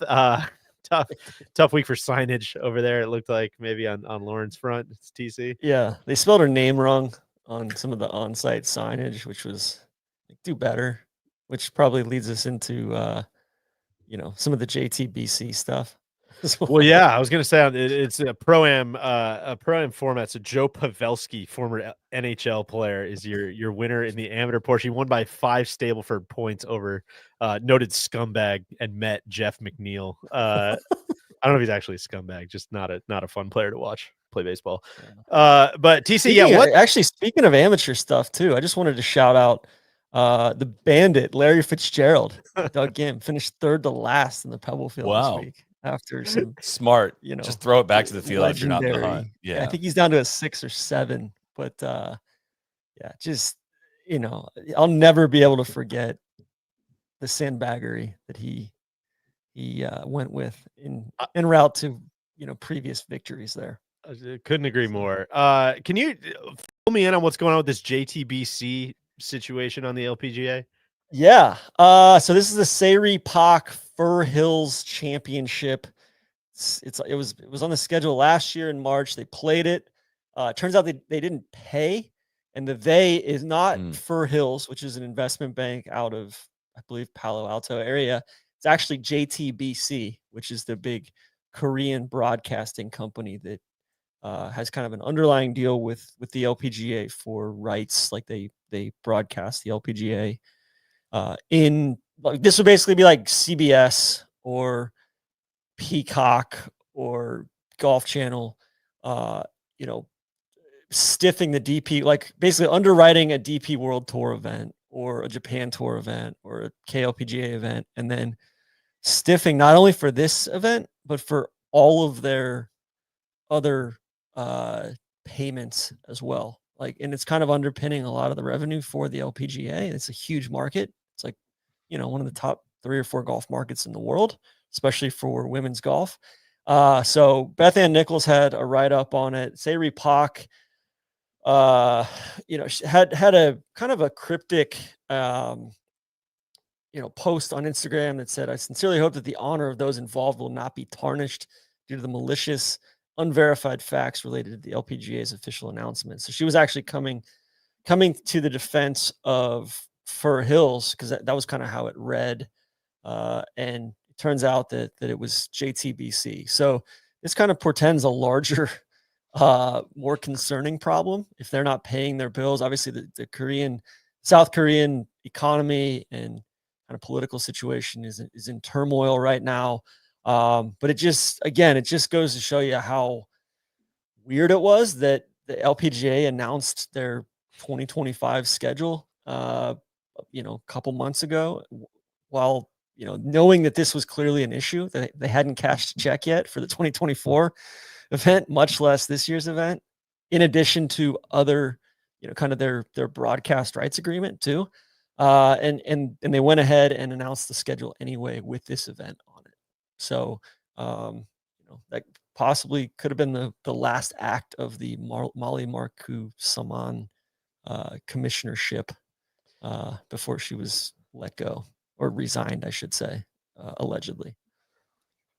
Gosh, that's that's gonna be a fun or depressing one to keep following, I think, as more comes out about that. But yeah, what a weird story for your kind of first week of the year. Yeah, so basically they pay the LPGA a sum of money, and then they get a set number of events, and then JTBC can recoup some of that money by selling benefits of the event to a third party at their discretion. So they've done it with the Founders Cup, and like back from 2014 to 2016 they did it. Then they had the LA Open. Then this year and last year, it was the Palos Verdes event, which is a bummer too, because that was a great event last year. Like really interesting golf course to watch the ladies Super play. fun. Yeah. I kind of feel like maybe RBC should take this playbook and just do this for the Canadian Open based on how that tournament's gone for them the last couple of years, as they keep getting just dogged with horrible media announcements and just having all the shine taken off their event. Maybe they should say we're not going to pay our bills. But. Yeah, and Cody just said they also swayed the tour to move the international crown to South Korea. So, not great to kind of be at the whims of this JTBC while also not collecting on their debts. Yikes. All right, moving on. Number 13, the PGA Tour held a media roundtable of sorts this week, kind of just a, open forum, I suppose, to discuss all kinds of different topics. So I know you dug into some of this. I asked you for 3 takeaways. What do you got that people should know from this? Yeah, we talked a little bit about this on our live shows earlier this week, but three takeaways, and I'll move quickly through these. Is Tyler Dennis just spoke a little bit more on transparency. Tyler, the creator. Yeah, sorry, excuse me. Tyler, the creator, spoke a little bit on transparency on things like fines and slow play, and putting information out there about pace of play on an individual player basis, and things like that, and how they've always just been a secretive organization in terms of protecting the players, but I think it would serve fans better, to kind of put that some of that information out there. And that was kind of an overall big takeaway here for me, is like they're talking a relatively big game about being fan forward. Of course, they're not actually saying a whole heck of a lot. There's not a bunch of huge takeaways in terms of massive changes being made in the short term, but it's encouraging, I think, at least for them to be publicly putting out there that they know they need to evolve on some things. We know the pace with the tour on these things can be quite glacial, but I just found it interesting that they're kind of calling for this media roundtable, and they're putting this stuff out there basically as like hey, hold us to these specific things. Excuse me. That transparency thing being one of them. Second, just about broadcast enhancements. They talked about examples like walk and talks, and being better about cutting out shorter putts and small putts, showing more consequential shots. Even kind of tease some things like about like hole at Pebble. Yeah, that would have been fantastic. Teasing some things like getting more creative on how the ads are presented, potentially about certain holes being presented by certain sponsors instead of cutting to commercial and all that stuff. So monitoring the situation there. And as well on the Tour Championship, Andy White had said that it's been reported that they are exploring alternate formats of the PGA Tour Championship. And they anticipate taking a recommendation to the board at our meeting next month, which could be implemented in time for the 25 season. We've kind of heard some rumblings about what those kind of might be. Some have been reported, and we'll obviously cover that when it comes out, what the changes will be. But I think they're encouraging. I think it is kind of like again, glacial thing of, this whole Tour Championship thing wasn't really working here. How do we change it? But this whole, again, could be talking a big game, but they keep using this fan forward thing, the survey of fans, the fan council, all the stuff that they've done. We've been screaming for attention to be paid for the fans for a decade now. And again, it's just words at this point, but they're saying it out loud. And I think that's somewhat of a takeaway from this. It's always kind of a funny balance between, needing obviously to make sweeping changes and not having like the data to pin them on, because nobody's going to just come in and convince, whether it's the players or the board or whoever. It's almost like they're looking for these like scapegoats of just, these 50,000 or however many anonymous fans in this focus group. I don't know, man. They're telling us we got to change. Like, isn't there any haven't there any adults been in the room over the last like decade who could have come to the fucking conclusion that's like, I don't know. I think fans just kind of want to see like less commercials and maybe more shots, and they just kind of generally want stuff to be better. And instead, it's just like this weird circuitous We're just now finding you're in. just like, guys, the data has just come in. And I again, You're I not get going to it. believe it. I'm not trying to be unfair. Like I get why it happens and why people end up making decisions that way and blaming it on the data or using the data as a step ladder to getting there. But it is kind of a little bit funny that the takeaways are quite obvious to anyone who's paying attention. It's definitely funny to need a fan council to realize what the problem, what the very obvious problems are. I mean, shit. Shackelford had a good thing in his newsletter this week about Monahan talking about slow play and said, what drives the small amount of criticism is the impulse in the modern world to do everything faster than we did it last year. So am I going to push for faster rounds? As it stands, no. That was Jay Monahan little under 8 years ago, which, like that's been the leader for here. And again, he's been asleep at the wheel for the last 7 or 8 years. And the fact that they're actually waking up now is such a delight, and I'm willing to give them some leeway and some patience to, all right, they've acknowledged that there's problems. They're not easy problems to fix. I'll give them some patience and some leeway to fix them, but I'm glad they're actually talking about them to start out with. Yeah. So. All right, number 14. Did you guys see the clip that golf.com posted? I believe it was from the Joe Pompliano podcast. I apologize. I did not listen to the whole podcast, but I saw the clip that golf.com posted. It was an interview with Phil Mickelson talking about, I believe the quote was why Live will win. And I'm like, ooh, okay. Ears perking up. Maybe this is chess moves number 12 through 25 or whatever his cryptic tweet was. And he goes on to kind of say that it's because when you take a kid to a PGA Tour event, it's too slow and there's too much walking and they're just not into it. And when you take a kid to a live event, it's much more comfortable. And it just, the whole thing kind of got me thinking about like, it's just a bummer. Phil, Phil might not even have his fastball anymore, which sucks. Cause that was kind of the whole thing that made it fun. You know what it reminded me of? You know, that story of when he went and tried out for that AAA team and he could only hit like 68 on the gun or whatever. Like that's kind of what this felt like a little bit, was getting back into that. I don't know if you guys had any additional thoughts, TC, especially since I know you've been hanging at some of these in-person events, and I don't know if you could lend any credence to what he's saying there. No, I mean, it sounds like it all comes back to naps, right? Kids can take naps out there. Yeah, that was part of it too. Just I don't know, man, just a pretty tough clip all the way around. I just can't believe year 4, like they're gonna win because kids can talk at the event. Like that's what we're on in year 4 as to why they're gonna win. Like, oh my god, man, it's just what. Which, listen, man, I can sympathize with reaching back for a take and maybe the velo's just not there. Like that, that happens to the best of us, certainly. But you hate to see that from one of the foremost like pitchers of our time, right? He's got stuff, man. The Stuff Plus models absolutely love Phil, with a microphone in front of him. That's the best. Is there a Stuff Plus model? Oh yeah, TC, you got to get up on Stuff Plus. You got to get on Stuff Plus. You don't know about Stuff Plus? Like he's doing stuff. Yeah, exactly. Basically, but for pitchers. But for pitchers, yeah. I mean, it's that's crucial, TC. It doesn't. It's basically measuring like how much stuff you have in addition to your velocity.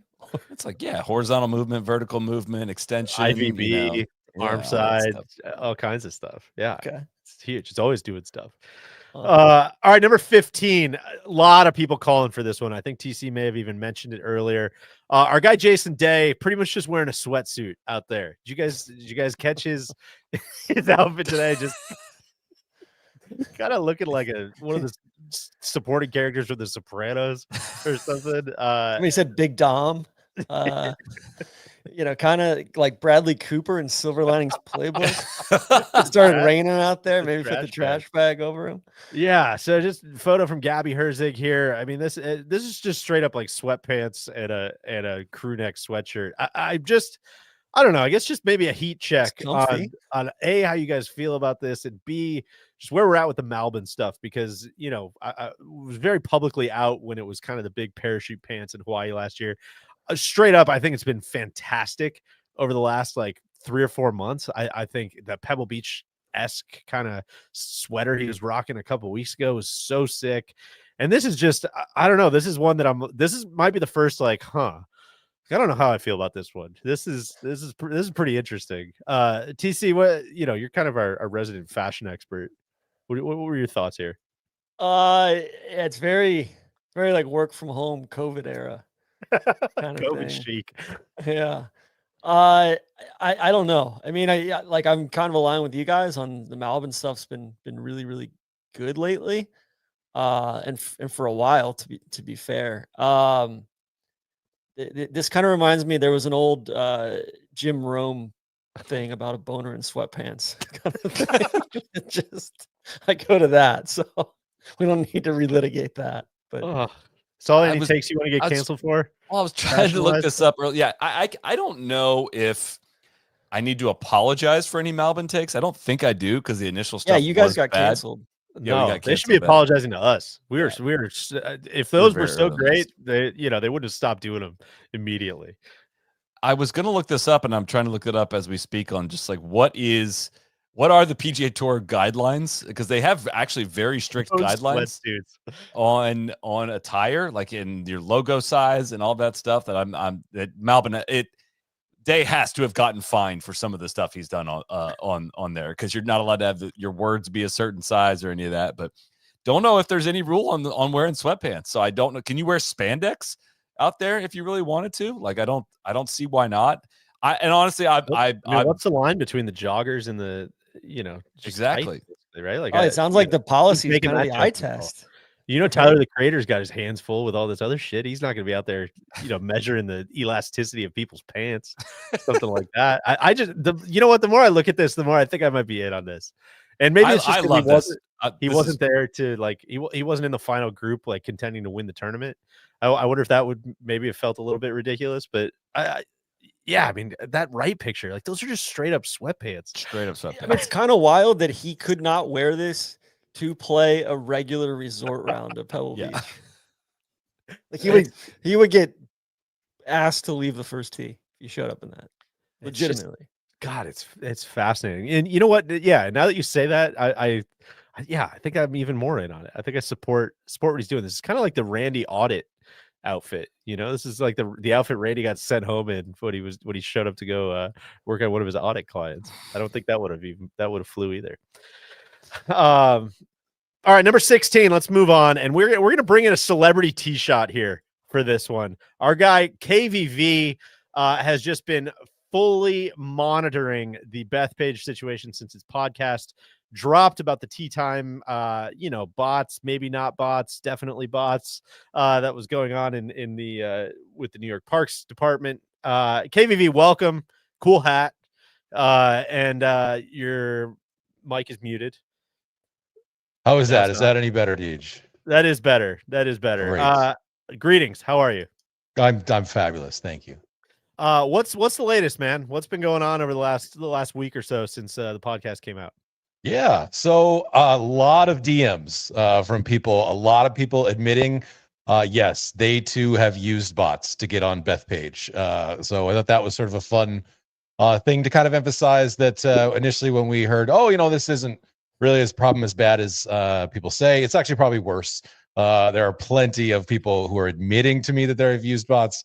So imagine how many people are not, willing to admit it. Big, strong Long Islanders wearing full gray sweatpants outfits. Eric's estimate that 40% of the tee times being botted there might be on the low side even.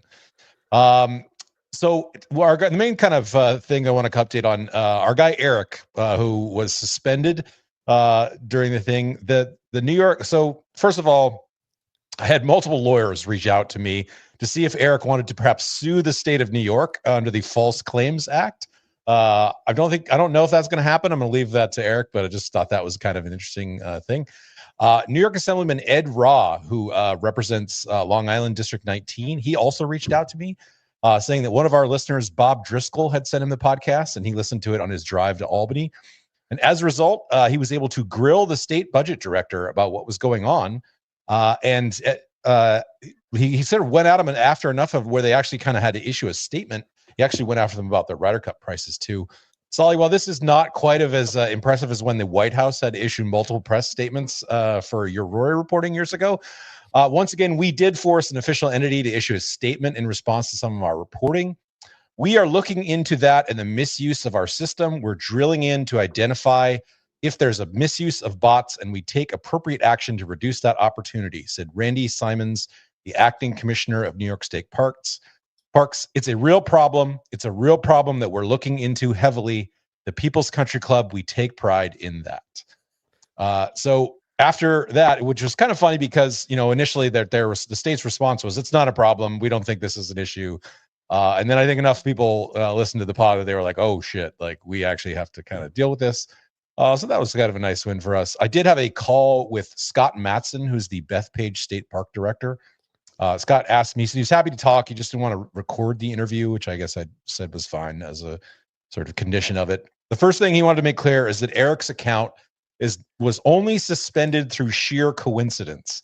They know how bad this looks, and that he appeared on our podcast literally the next day his account gets suspended. But they essentially said that they have been mea mea culpa from the state of New York. Great timing. That's quite a coincidence.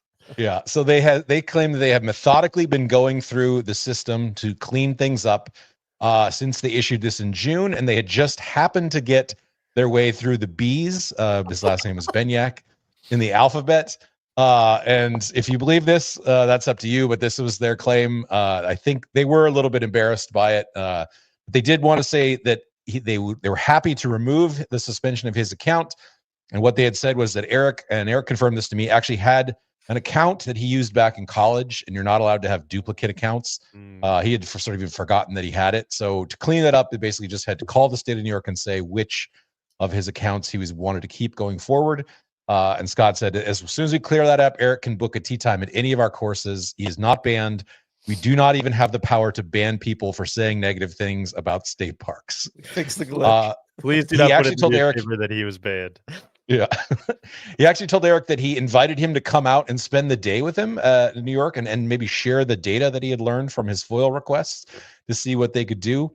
The one thing I would sort of, I guess, expressed in our conversation that I was a little bit frustrated about was like, Scott, I sent you like a long, detailed list of all these questions that you could have sort of cleared up or commented on or stuff beforehand. And basically the state sent us back a very boilerplate response. And he kind of implied, well, no one really actually got those questions to me, like chain of command stuff. You just never know. I think probably what the result is like, it became a bigger deal than they realized. So hopefully that sort of speaks to the power of good reporting and our listenership. I think probably sending a lot of people in state government some frustrated emails about this. The one thing that I think he did ask me to clarify, and I think this is very fair, is that I guess it's a little bit of mea culpa. I said on the podcast that the rules say you're only allowed to play the black course once every 28 days and the red course every 14 days.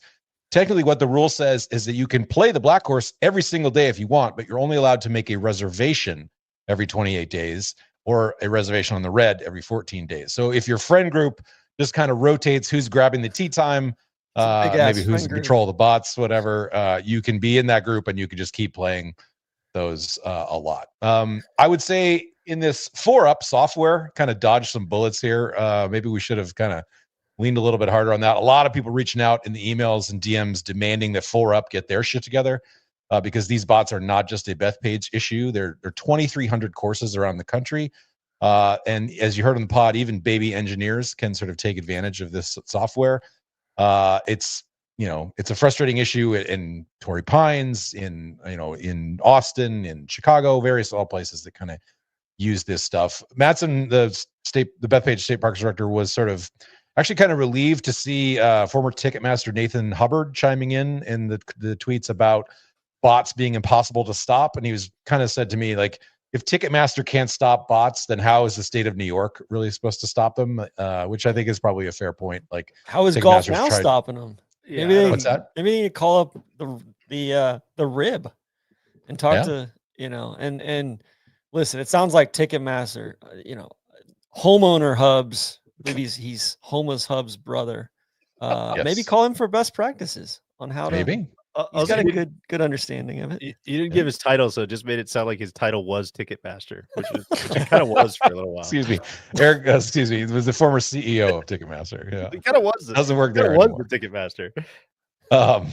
I guess one thing I would just like to sort of emphasize is like the people at Bethpage, they would love to sort of solve this issue. They hear the frustration with it. It's really kind of more the what's going on in Albany that they just don't care because the tee sheets are booked, or at least the people feel like the people in Albany don't care. And so on that note, Ed Raw, the assemblyman, told Eric that he was not letting this issue go away, that he sent some follow-ups to state parks people even after he sort of grilled them, and that he is going to work on some legislation around the use of bots and tee times. So what a fun nugget for us if we actually help get some legislation passed in the state of New York. So. KVV, I also think, man, it doesn't seem that difficult to, ask for a utility bill or a driver's license or something from people when they're checking in. Yeah, I don't know if I can get down with the state of New York playing little brother to these big bad bots. Like you're the state of New York, man. I don't know. It feels like there's probably a way to get or that. God get forbid the golf tee sheets under control. Yeah. Or God forbid you have people kick $5 in or $10 in when they're making the tee time. Put some skin in the game so you can't. Or pay them in full. I mean, just say, you know what, you want these tee times? This is a very popular course. You're going to pay up front all the way here. Or KVV, we turn it over to the city of New York and have Eric Adams fix this problem. Hell yeah. You never know, TC, what Eric could do, or what he might find. He might solve New York's drug problem also. First by looking in bags, always the red certain things you can find, KVV, while we got you, and just speaking of Bethpage, this is a very tangential conversation. I feel like the boys almost got in like a legit screaming match, getting off the shuttle, over by, where was that, Casa Palmero or whatever that is, right by Pebble Beach. As we're getting back to our car, just talking about Solly just absolutely looking down his nose at us for even suggesting that there's a possibility that Keegan Bradley might make the Ryder Cup team. That's how I remember it. I don't know if and then misapplying the data. And then he's just, it was just really smug stuff. Solly, I don't know if what are we missing here, man? He's like clearly one of the top 10 Americans right now. I know he's not going to pick himself, and it just seems not impossible that he might crack the top 6. He's playing really good golf. He's truly still stuck in like 2018. We just need to drag him forward to the new world. I'm not saying Keegan should be on the team. I'm just saying it's not out of the possibility that he could win once or twice and kind of have to force himself to make a choice whether he wants to sort of have him. It's just I will never ever objectively view Keegan, and it's a tough look. No, what a ridiculous way to. What are we missing? Please tell us what we're missing. I don't want to. I can't even chime in when you phrase the conversation and start it in that manner, which is all right. Level setting it. Keegan, to make the team, has to finish top 6 in points if he's true to his word. Otherwise, he's a bold-faced liar, and I'm going to ask you to defend that. Sure. He said he's not going to pick himself, so he's got to finish the top 6 in points. All right, he's 18th currently in the standings. A long way to go. We're so early in this thing. Very much so. He has a 33% probability of being among the top 12 Americans by the end of the year, is what Data Golf is predicting in their Ryder Cup models. Okay, you said I was throwing away. I don't even know what models I was throwing away. Yeah. TC, I don't even understand where that is. Well, no, you were saying earlier that you scoffed, and then you said Big Tone is unequivocally better than Keegan, even though I think their world rankings would differ. Certainly, Keegan's ranked higher in Data Golf now than Big Tone is. Like I think he's 20th, right next to each Big other. Tone is 24th. So they're right next to each other. We'll check it after this week. We'll see what it's like after this week. He's better course fit for Bethpage. It's not even factoring Big Tone's 7th kid yet either, right? You guys were saying, DJ's saying that he's one of the 6 best Americans. There's not 6 better Americans than Keegan right now. He didn't say he is. He said he's got to. He said he certainly look at it. Like we have to prepare as though he possibly could be. Somebody could go for. He's like number 9 right now in the Data Golf rankings. It certainly could. So he just wants to simulate the rest of the season and just. We haven't even factored in that Keegan used to sneak onto Bethpage all the time. That he was there. Have you not heard that? In the famous 1999 putt. So that has to be factored in. If Keegan won the Sully's going to factor in BMW. all these things for JT last year, I feel like we need to for 2 years ago. I think Keegan should deserve those same courtesy, the special sauce You factor. guys are trying too hard. You're trying way too hard. Keegan here. might That's have such a some reach. lots. I think the audience is with us. Frankly, Such a reach. Such a reach. Now, Solly's got this We'll whole see. list of guys Please- who are yeah. unequivocally. Please let Solly know in the better than- comments how you feel about his twisted defense of JT in the past, but not Keegan this time around. Yeah. We're not talking about captain's picks. JT was a captain's pick. He is not going to be a captain's pick. This is what we're not talking about being. If Keegan wasn't the captain, I would say, yeah, there's probably a very good chance that he would be on this team as a captain's pick.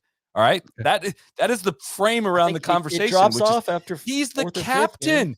He's the captain. He has to finish in the top 6 to make it, according to his own Easily do words. that. None of you will address that. What do you think the probability is that he finishes in the top 6 in the points? I don't Not care great, what the but probability it's is. still I a bet it's higher possibility. than Sure. what you're saying. Yeah, that's I where think I'm it's probably at. 10%. 10% chance. That's not insignificant. Here's what I'll It's give you. very- Here's what I'll give you as a lock. Okay, Scotty, Xander, Okay. Morikawa. Honestly, that's it. And Bryson as locks. But Bryson won't be on points, almost certainly. Oh well, there you go. So that's another one that he's gonna jump ahead. So like let me just play the coin flip game. Could Keegan have a better year than this person? JT. Could he? Yeah. I would say that about literally every other player. Like he could, of Okay, course. All right, fine. Will he then? If that's how you want to play Okay. it. JT. I would say no. Cantlay. I would say no. Right now, yeah. Cantlay is hashtag not trending. Sam Burns. Yes. Russ Henley. Could he? Could he? Of course. Yeah. He's better fit than Henley for sure. Max Grazerman.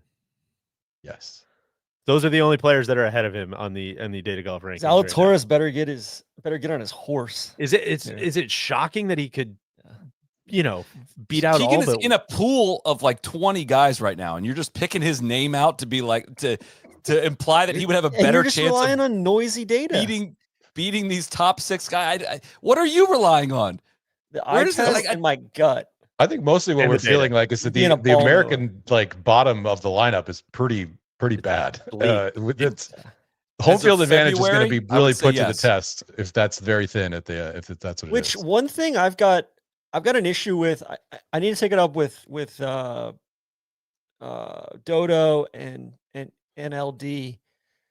Sepp did not get credit for his Amex win in the European standings because it was Yeah, that's opposite a Rolex Series event. Which, are we doing this to, improve the quality of play on the DP World Tour? Or are we doing this to put in place the best team? Right? Agree. I stand with Sepp. Solly, do you know who the 12th ranked American in data golf is right now?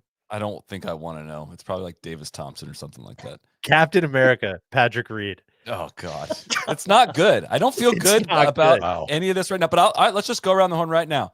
Kevin, will Keegan play in the 2025 Ryder Cup? See, Stick your neck out. come on. No, you're but right. he will win the Masters, as I've already said. So And then he's well, on. after he wins the Masters, it's going to be a tougher decision. I might be boxed into a corner. He might just like permanently be on the team after he wins the Masters, and I win $7,000 or something. DJ, will Keegan play in the 2025 Ryder Cup? I think yes. I truly do. Hell yeah, I cannot believe I'm saying this. TC. But I sincerely Yes, Dude, he will. I'm he sticking will. my neck out, Sally. I believe The in giraffe. something. Not just your noisy ass misappropriated data. I'm not even literally just using the Ryder Cup standings. How hard this is going to be to qualify on points. The point system stinks. It's not working in his favor. He doesn't like come into the year with a big advantage in the points. Like it's not good. All right. Well, Okay. listen, we got that on the record now, and thank you to all who. And we got Furyk as an ass captain. Furyk, who's That's right. That was named this been week. wildly successful during Ryder Cups. Yeah, that kind of just shows that this one might be they're doing this one different. Solly, we're not going to run back these same mistakes we've made in the past. All right, Actually, KBB. Just wait. If you're going to throw that in, I'll ride for like one piece of continuity in some way through Furyk and some of the lessons he's learned over the years. It's still going to be done a different way, I think, from what I can tell from here on out. I'm subscribed to Keegan's captaincy here. There's no Keegan hate here. in all of this. My endorsement of him not playing is a subscription to his captaincy. I think he's going to be a good leader, and I don't think he's going to want to deal with any of the distraction that you guys are trying to sprinkle in here, and I'm not going to fall for any of that. Are your Scouts Inc. Brainiacs still involved, or I would assume they are. I have not spoken to them in recent months. Farmed it all out to ChatGPT. I've had other priorities. Do you think at the opening ceremonies that Keegan will have Pepsi like whipping the flag around like he did back at Medina? Because I'm in on that. I think there's going to be some sort of shenanigans in some way. All right, KBV, thanks for hopping on, man. Thanks Anytime, for the update, boys. and glad to hear things might be moving forward. Albeit maybe a little glacially, but we'll take some progress. Be the change you want to be and see in the world, Teach. That's what we're trying to do here at NLU. I love it. All right, guys, couple more holes to this back nine. Number 17. Our guys, Gil Hansen, Jim Wagner, just announced that they are going to be doing the next golf course at Forest Dunes, golf course we visited in our Tourist Sauce Michigan season. Complex we visited. It is. That's right. The entire resort we visited. That's right. It is going to be Forest Dunes' fourth course. It's called Skyfall, which is, I don't know, not interesting. I feel like you could have come up with a name that wasn't a Bond movie, but I'll take it. So at least it's a very good Bond movie at the least. It's gonna be their first original design in Michigan, and it's gonna operate. It sounds like kind of like the Lido.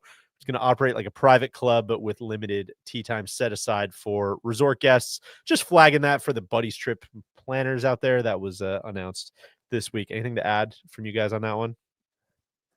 The routing looks awesome. Looks like the land looks wild. Yeah, quite a bit of elevation change. I know kind of clubhouse sits up in the middle, and then it goes, big kind of infinity tee shot off the first hole, and then comes back up to the clubhouse on 9, and then on the other side, it kind of same kind of thing. So some cool short par 4s and everything. Yeah, I think it's a good thing for the resort. I think that one of the biggest things with Forest Dunes has been, I think it's been a tough place to staff, and like they haven't had enough lodging, I don't think. And so hopefully this kind of gives them critical mass of, three full-on courses, or I guess 4 if you count the loop both ways, and then the bootlegger, which maybe they can do some work on the bootlegger, the par 3 course as well. That's about the least enjoyable par 3 course I think I've ever played. The punch in the face. That was hard. Anything that it's stiff competition. If you out there in the resort world, and going from 2 to 3 courses is and there's a lot of places have a lot more offerings, right? And maybe this gets us back up there, TC, for another look at the loop, not under the conditions that we played it in, and maybe we'll get maybe it'll get its redemption on us. I like, and to be fair, I don't dislike the loop in general. I just dislike the same 6 holes both ways. I think it's just a lot of pushed up greens, I'll say. But yeah, I would say the bootlegger should be renamed License to Kill, maybe. More appropriate for kind of how that one played. I think all of us were scrambling for doubles and triples on half the holes out there. God, I'm trying to remember some of my favorite Bond movies. I'm due for a big Bond rewatch. God, I love the Bond movies so much. All right, our last hole, the finishing hole, the home hole. TC, this looks like it's about a quadruple dog leg here. It is. It's like a TGL hole. Take it away. Pick your blunder. Yeah. Just kind of clearing out the notebook here, guys. Ollie Schneiderjan's won in India at DLF. I know it's our favorite player design with the styrofoam bunkers and such. This is kind of a positive and a negative. On the negative side, he tried to get really scummy TIO on the 72nd hole, I think, and didn't end up getting it. Ended up chipping in from the spot that he was trying to get TIO from, which absolutely outrageous. But I think earnestly, he had double hip replacement surgery a couple of years ago, and has kind of had to relearn just like how to play golf and create a brand new swing. And talking to the guys out at TPI just about that process, it's pretty remarkable that he's gotten back to this level, and then beat, you can say what you want about the international series, but went all the way over to India, beat Bryson. Like, Bryson finished second. Joaquin Neiman, Honest Abe, Solly's guy Kazuki Higa was in the field as well. And Why is only he my like guy? three or I don't four. remember this. I Why don't is he know. my I guy? don't remember. I think he's a manipulator. He was on the Japan Okay. tour. He was a manipulator. There were only like 3 or 4 guys under par at all, and he ended up. I think I heard the shotgun start guy say the cut was 7 over, something like that. Something depth was. Yeah. But yeah, that was just been rooting for him, and it's good to see him, kind of learn how to play a brand new brand of golf. So Such a different golf swing. Like it's wild. You just watch him swing it now compared to how he used to. And he was the dude also, or at least a dude in that class that was just absolutely stacked with guys. Always enjoyed watching him play and making some content over the years. I'm sure he's been on the pod, right, Solly? I know we did some video Long stuff with time him ago, way back in the day, but way back in the day, yes, yeah. Yeah, always enjoyed talking to him. So good to see him on the way back. Heck That's the tee shot. Yeah. Next, we're going to Panama. Panama Championship dynamite delay. This is so good from spectacular. Ryan French. Due to the blasting from the construction site left of hole number 15 today between 12:30 and 1 o'clock. No play will be allowed on hole 15 during that window. This is on the Corn Ferry Tour down in Panama. Just kind of a one of a kind player text message to be sent out to the squad there. No playing due to dynamite. So what did they do? Like if you got did everybody just wait? I think they just wait in place. We are holding players in place. But I think they just play. They keep playing on the rest of the course, and they just wait on that hole. Did you get just a massive backup there? I guess so. I don't know. It's amazing. I thought that I first time I read it, I thought they were just like not counting the 15th hole for the whole day. Like everybody just skip it when you get there, just go past it. Everybody take par. Boom goes the dynamite, baby. That's right. Our guy Hank Biota finished solo 5th. If you're counting at home, that's a win, a T7, and a 5th for the big Lee Biota to start the year. Nick Gabrelchuk from UNF. Yeah, UNF rode from us, Solly. He finished tied for 2nd. Pearson Cootie was in prime shape heading into the final round, but finished with a 75 to fall down the board. And I'll say this again. A lot of people have been all over me just to keep an eye on a few guys that are on this leaderboard. Neil Shipley, T9 for him as well. So very good there. Let's head to Bahrain for our 3rd shot, guys. 3-man playoff over there. Once in future Cleek Lori Cantor, as we mentioned earlier in the show. Is he a future Cleek? Possibly. I mean, he's been a Cleek, he's been a Majestic, he's been a Joker or a wild card. He beat Dan Brown and Pablo Larrazabal in a playoff. And this is Lori's 2nd DP World Tour win in like 8 months. He won the European Open last June as well. So and count the live winning because of the kids too. Like that's a same exactly. thing. Yeah, exactly. And then and actually not really any live corner this week. Took me a second. I was like, wait, did he have kids? What was it? Oh no, right, because they're gonna win because of the naps. Got it. Rick Shields did declare himself a Cleeks fan in a really, really painful video that he posted reacting to their new rebrand. And I'll just tell Rick, there's no room on the bandwagon for you, bud. Wow. Gatekeeping find another squad. You haven't been through us through thick and thin, man. Like, no thanks. Just because as soon as they roll out the sleek branding, TC, that's corny ass dude. Puts out the bad signal for everybody to go buy their Cleeks hats. And then TGL got a little look ahead. We got the Ball Frogs versus LA Golf Club. Nervous this week. For this one. Potential trap game for my Rory and Adam Scott against Tommy Morikawa and Rose. It's actually a pretty good matchup. Yeah. So. Ball Frogs licking their wounds after a humiliating loss to Solly's Jupiter Lynx. So yeah, potential trap game for my LAGC out there. Yeah. But hopefully they bring the noise. Mike Trout joining Jupiter Lynx as a limiting partner. That's LP, right. Solly. Yeah, congratulations. The momentum Jupe Lynx has right now. I mean, I don't want to alarm anybody. They're sitting in a playoff spot right now. How many teams make the playoffs? 4 out How many of 6. teams are there? 6? Yeah, okay. 6. 4 out of 6. But they've got a spot right now, so they're in 4th right now at a point ahead of Boston Common. Boston Common got a point for the overtime loss, which is I don't know how I feel about that. Yeah. No, that stinks. Take it away. Well, guys, Really, that's otherwise, anything else from Monterey from the week? Any other things we want to tie a no, bow I, on? I don't think so. I mean, just shout out to AT&T for having us. I mean, we kind of got a little misty-eyed towards the end of the show on Thursday, I think, of just kind of a what a world moment, going and doing stuff on site at Pebble and looking out at the fourth hole while we're recording podcasts and talking to the CEO was like John Stanky was very cool. As Neil said, like that's, if you want to fart on us for that one, you're well within your right. But like, man, any chance to talk to somebody like a like a business achiever of that level was just really freaking cool, man. I really enjoyed talking to him. So Especially in the context of all the conversations that have happened around golf and what sponsors want, the sponsorship pod that we did, like talking to a guy that sponsors an event and what he gets out of it, sponsor exemptions, all that stuff.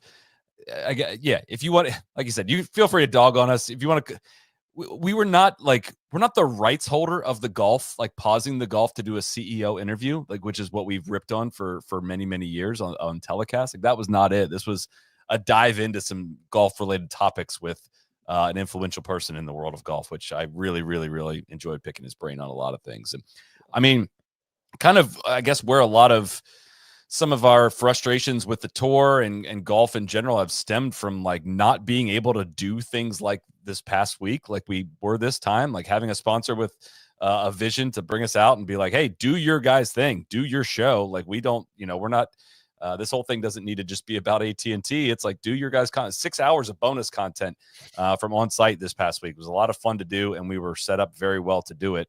And shout out to the PGA Tour, honestly, for like in the past, there's been times where they get in the way of this kind of thing, and that did not happen. And those are compliments that we are not usually paying them. So when it works out as well as it did, we got to say thanks to a lot of people involved with that because it was a lot of fun. Stanky sent his 10 business principles over too. I'm so excited to dive into that this week. DJ, I got a shout out. I had 12 different soups on the trip. 11 different soups because I had the same one twice at Chopsticks Vietnamese restaurant twice, but 12 different soups. I did want to shout out Ad Astra, the bakery in Monterey as well. Best bakery I think I've ever been to. Jeez, that's high praise. Yeah, high praise. And then lastly, I just wanted to say I'm still comprehending how big of an imbecile Derek Sprague is, the PGA of America incoming CEO. I can't wait to keep unpacking that, but really like a nobody Derek Sprague kind of thing last week on at the PGA show as far as the interviews go. So just a quick one in the kneecap on the way out. Couple of housekeeping things. We have another video with Jordan Spieth, much like we did last year at the AT&T Pebble Beach Pro-Am. A bunch of questions with Jordan Spieth. Pretty simple. Fire up the cameras and just throw a bunch of questions at him. He's a great sport in answering all of those. He is obviously incredibly well-spoken about all things golf swing. We asked him a bunch of non-golf questions too. So that's up on our YouTube channel. We got an interview pod coming on Wednesday. Can I just say, Spieth's got to be in on the Sully bit at this point, right? I mean, that's I don't know. It's impressive either way. Either he might just be so not online that he's like he doesn't see any of it. I think you might have to start spelling it SOLEL. I think it's SOULY the way he pronounces it. God, it's so good. We got an interview pod coming on Wednesday. We've got an LPGA season kickoff episode coming. TC, what's going on in the trap draw? Yeah, Randy and I are chopping this week. We're back for a chop session. And then I'd just like to say thank you to everybody who reached out with such positive, constructive feedback about the Ball Knowers episodes. And really, I'm just excited to get deeper into my family, Eagles Nation. I'm a proud Eagles fan now, and I'm excited to join y'all. Congratulations, man. Thank you. Yeah, big couple weeks coming up for you and Eagles Nation. Fly, Eagles, fly, things of that nature. I think last thing, Nest gifts have landed. The hot topic of conversation on the refuge. A lot of strong opinions in both directions on the Nest gift, as there always is. And if you want to get in on this annual tradition, go sign up for the Nest. nolayingup.com/join. Got a big year ahead of all kinds of Nest stuff that we're going to be working on. So final thing here, Deej. I do have a spreadsheet going called the NLU record for when we throw these various claims out here. I do not do a very good job of keeping up to date, but just want to clarify what's in there for the people as a little going away present here. But I started this midsummer last year. But the question was, does Akshay win a major? That's one of them. TC, I do not have you on record for that one. If you want to enter a plea on that one, I can tell you what the rest of the group has. I'll say no. Okay. I have a yes. Neil has a yes. Randy has a yes. DJ and TC are on no because they're no fun. Does Davis Thompson win a major? Only me and DJ waited on this one. I hope not. I'll put in hope not for TC. I said no. DJ said yes. It must have been really feeling himself after the John Deere last year. He's really good. Just wait. HE 2.0. More majors was Xander or Rom. I said Xander. Neil said Rom. DJ said Xander. TC said tie. That is officially in the record. Over under majors for Xander. I don't know what we set the over under at, but we all said over. Xander career Grand Slam. I said yes. Neil yes. DJ yes. TC said no. He will not win the career Grand Slam. Who do we feel better about winning the career Grand Slam, Xander or Rory? I said Xander. Neil said Rory. DJ said Xander. TC said Rory. Cantlay or Sungjae. I don't know what that. I don't know what Cantlay or Sungjae means, but only me and DJ said Pat, and nobody else weighed in on that one. So, and then TC said that Ludwig will win in a fight. Maybe, I don't know. Could be. TC said Ludwig will win a major and 4 events in 2025. Okay. It's kind of getting sick. On Keegan playing on the U.S. Ryder Cup team this year, I said no. DJ yes. TC yes. KVV no, which should make you guys reconsider your position. Nah, God, we're gonna know your record. We're gonna be fucking legends when that happens. Is the point to be right on all this stuff, or to stick your neck out and believe in something? The giraffe is not sticking his neck out on this one. That's what I'm saying. Like, maybe read the temperature. He's doing it too much. He's had his neck out there too much. He's exhausted. Guys, I think that's gonna do it for a long week of content from Pebble Beach Week. Congratulations to Rory McIlroy. Thank you to everybody who watched all of the live shows. Thank you to Cody. Thank you to you guys. Thank you to Cody. Thank you to Matt behind the scenes. Thanks to KVV for hopping on. Thanks to High Noon. Thanks to Titleist. Thanks to AT&T. Thanks to ServPro. Panther Mike. And shout out to Panther Mike. Another great week. I hope we can do it again next year, guys, because I had an absolute blast. So without further ado, we'll see you guys later this week. Cheers. Crack on.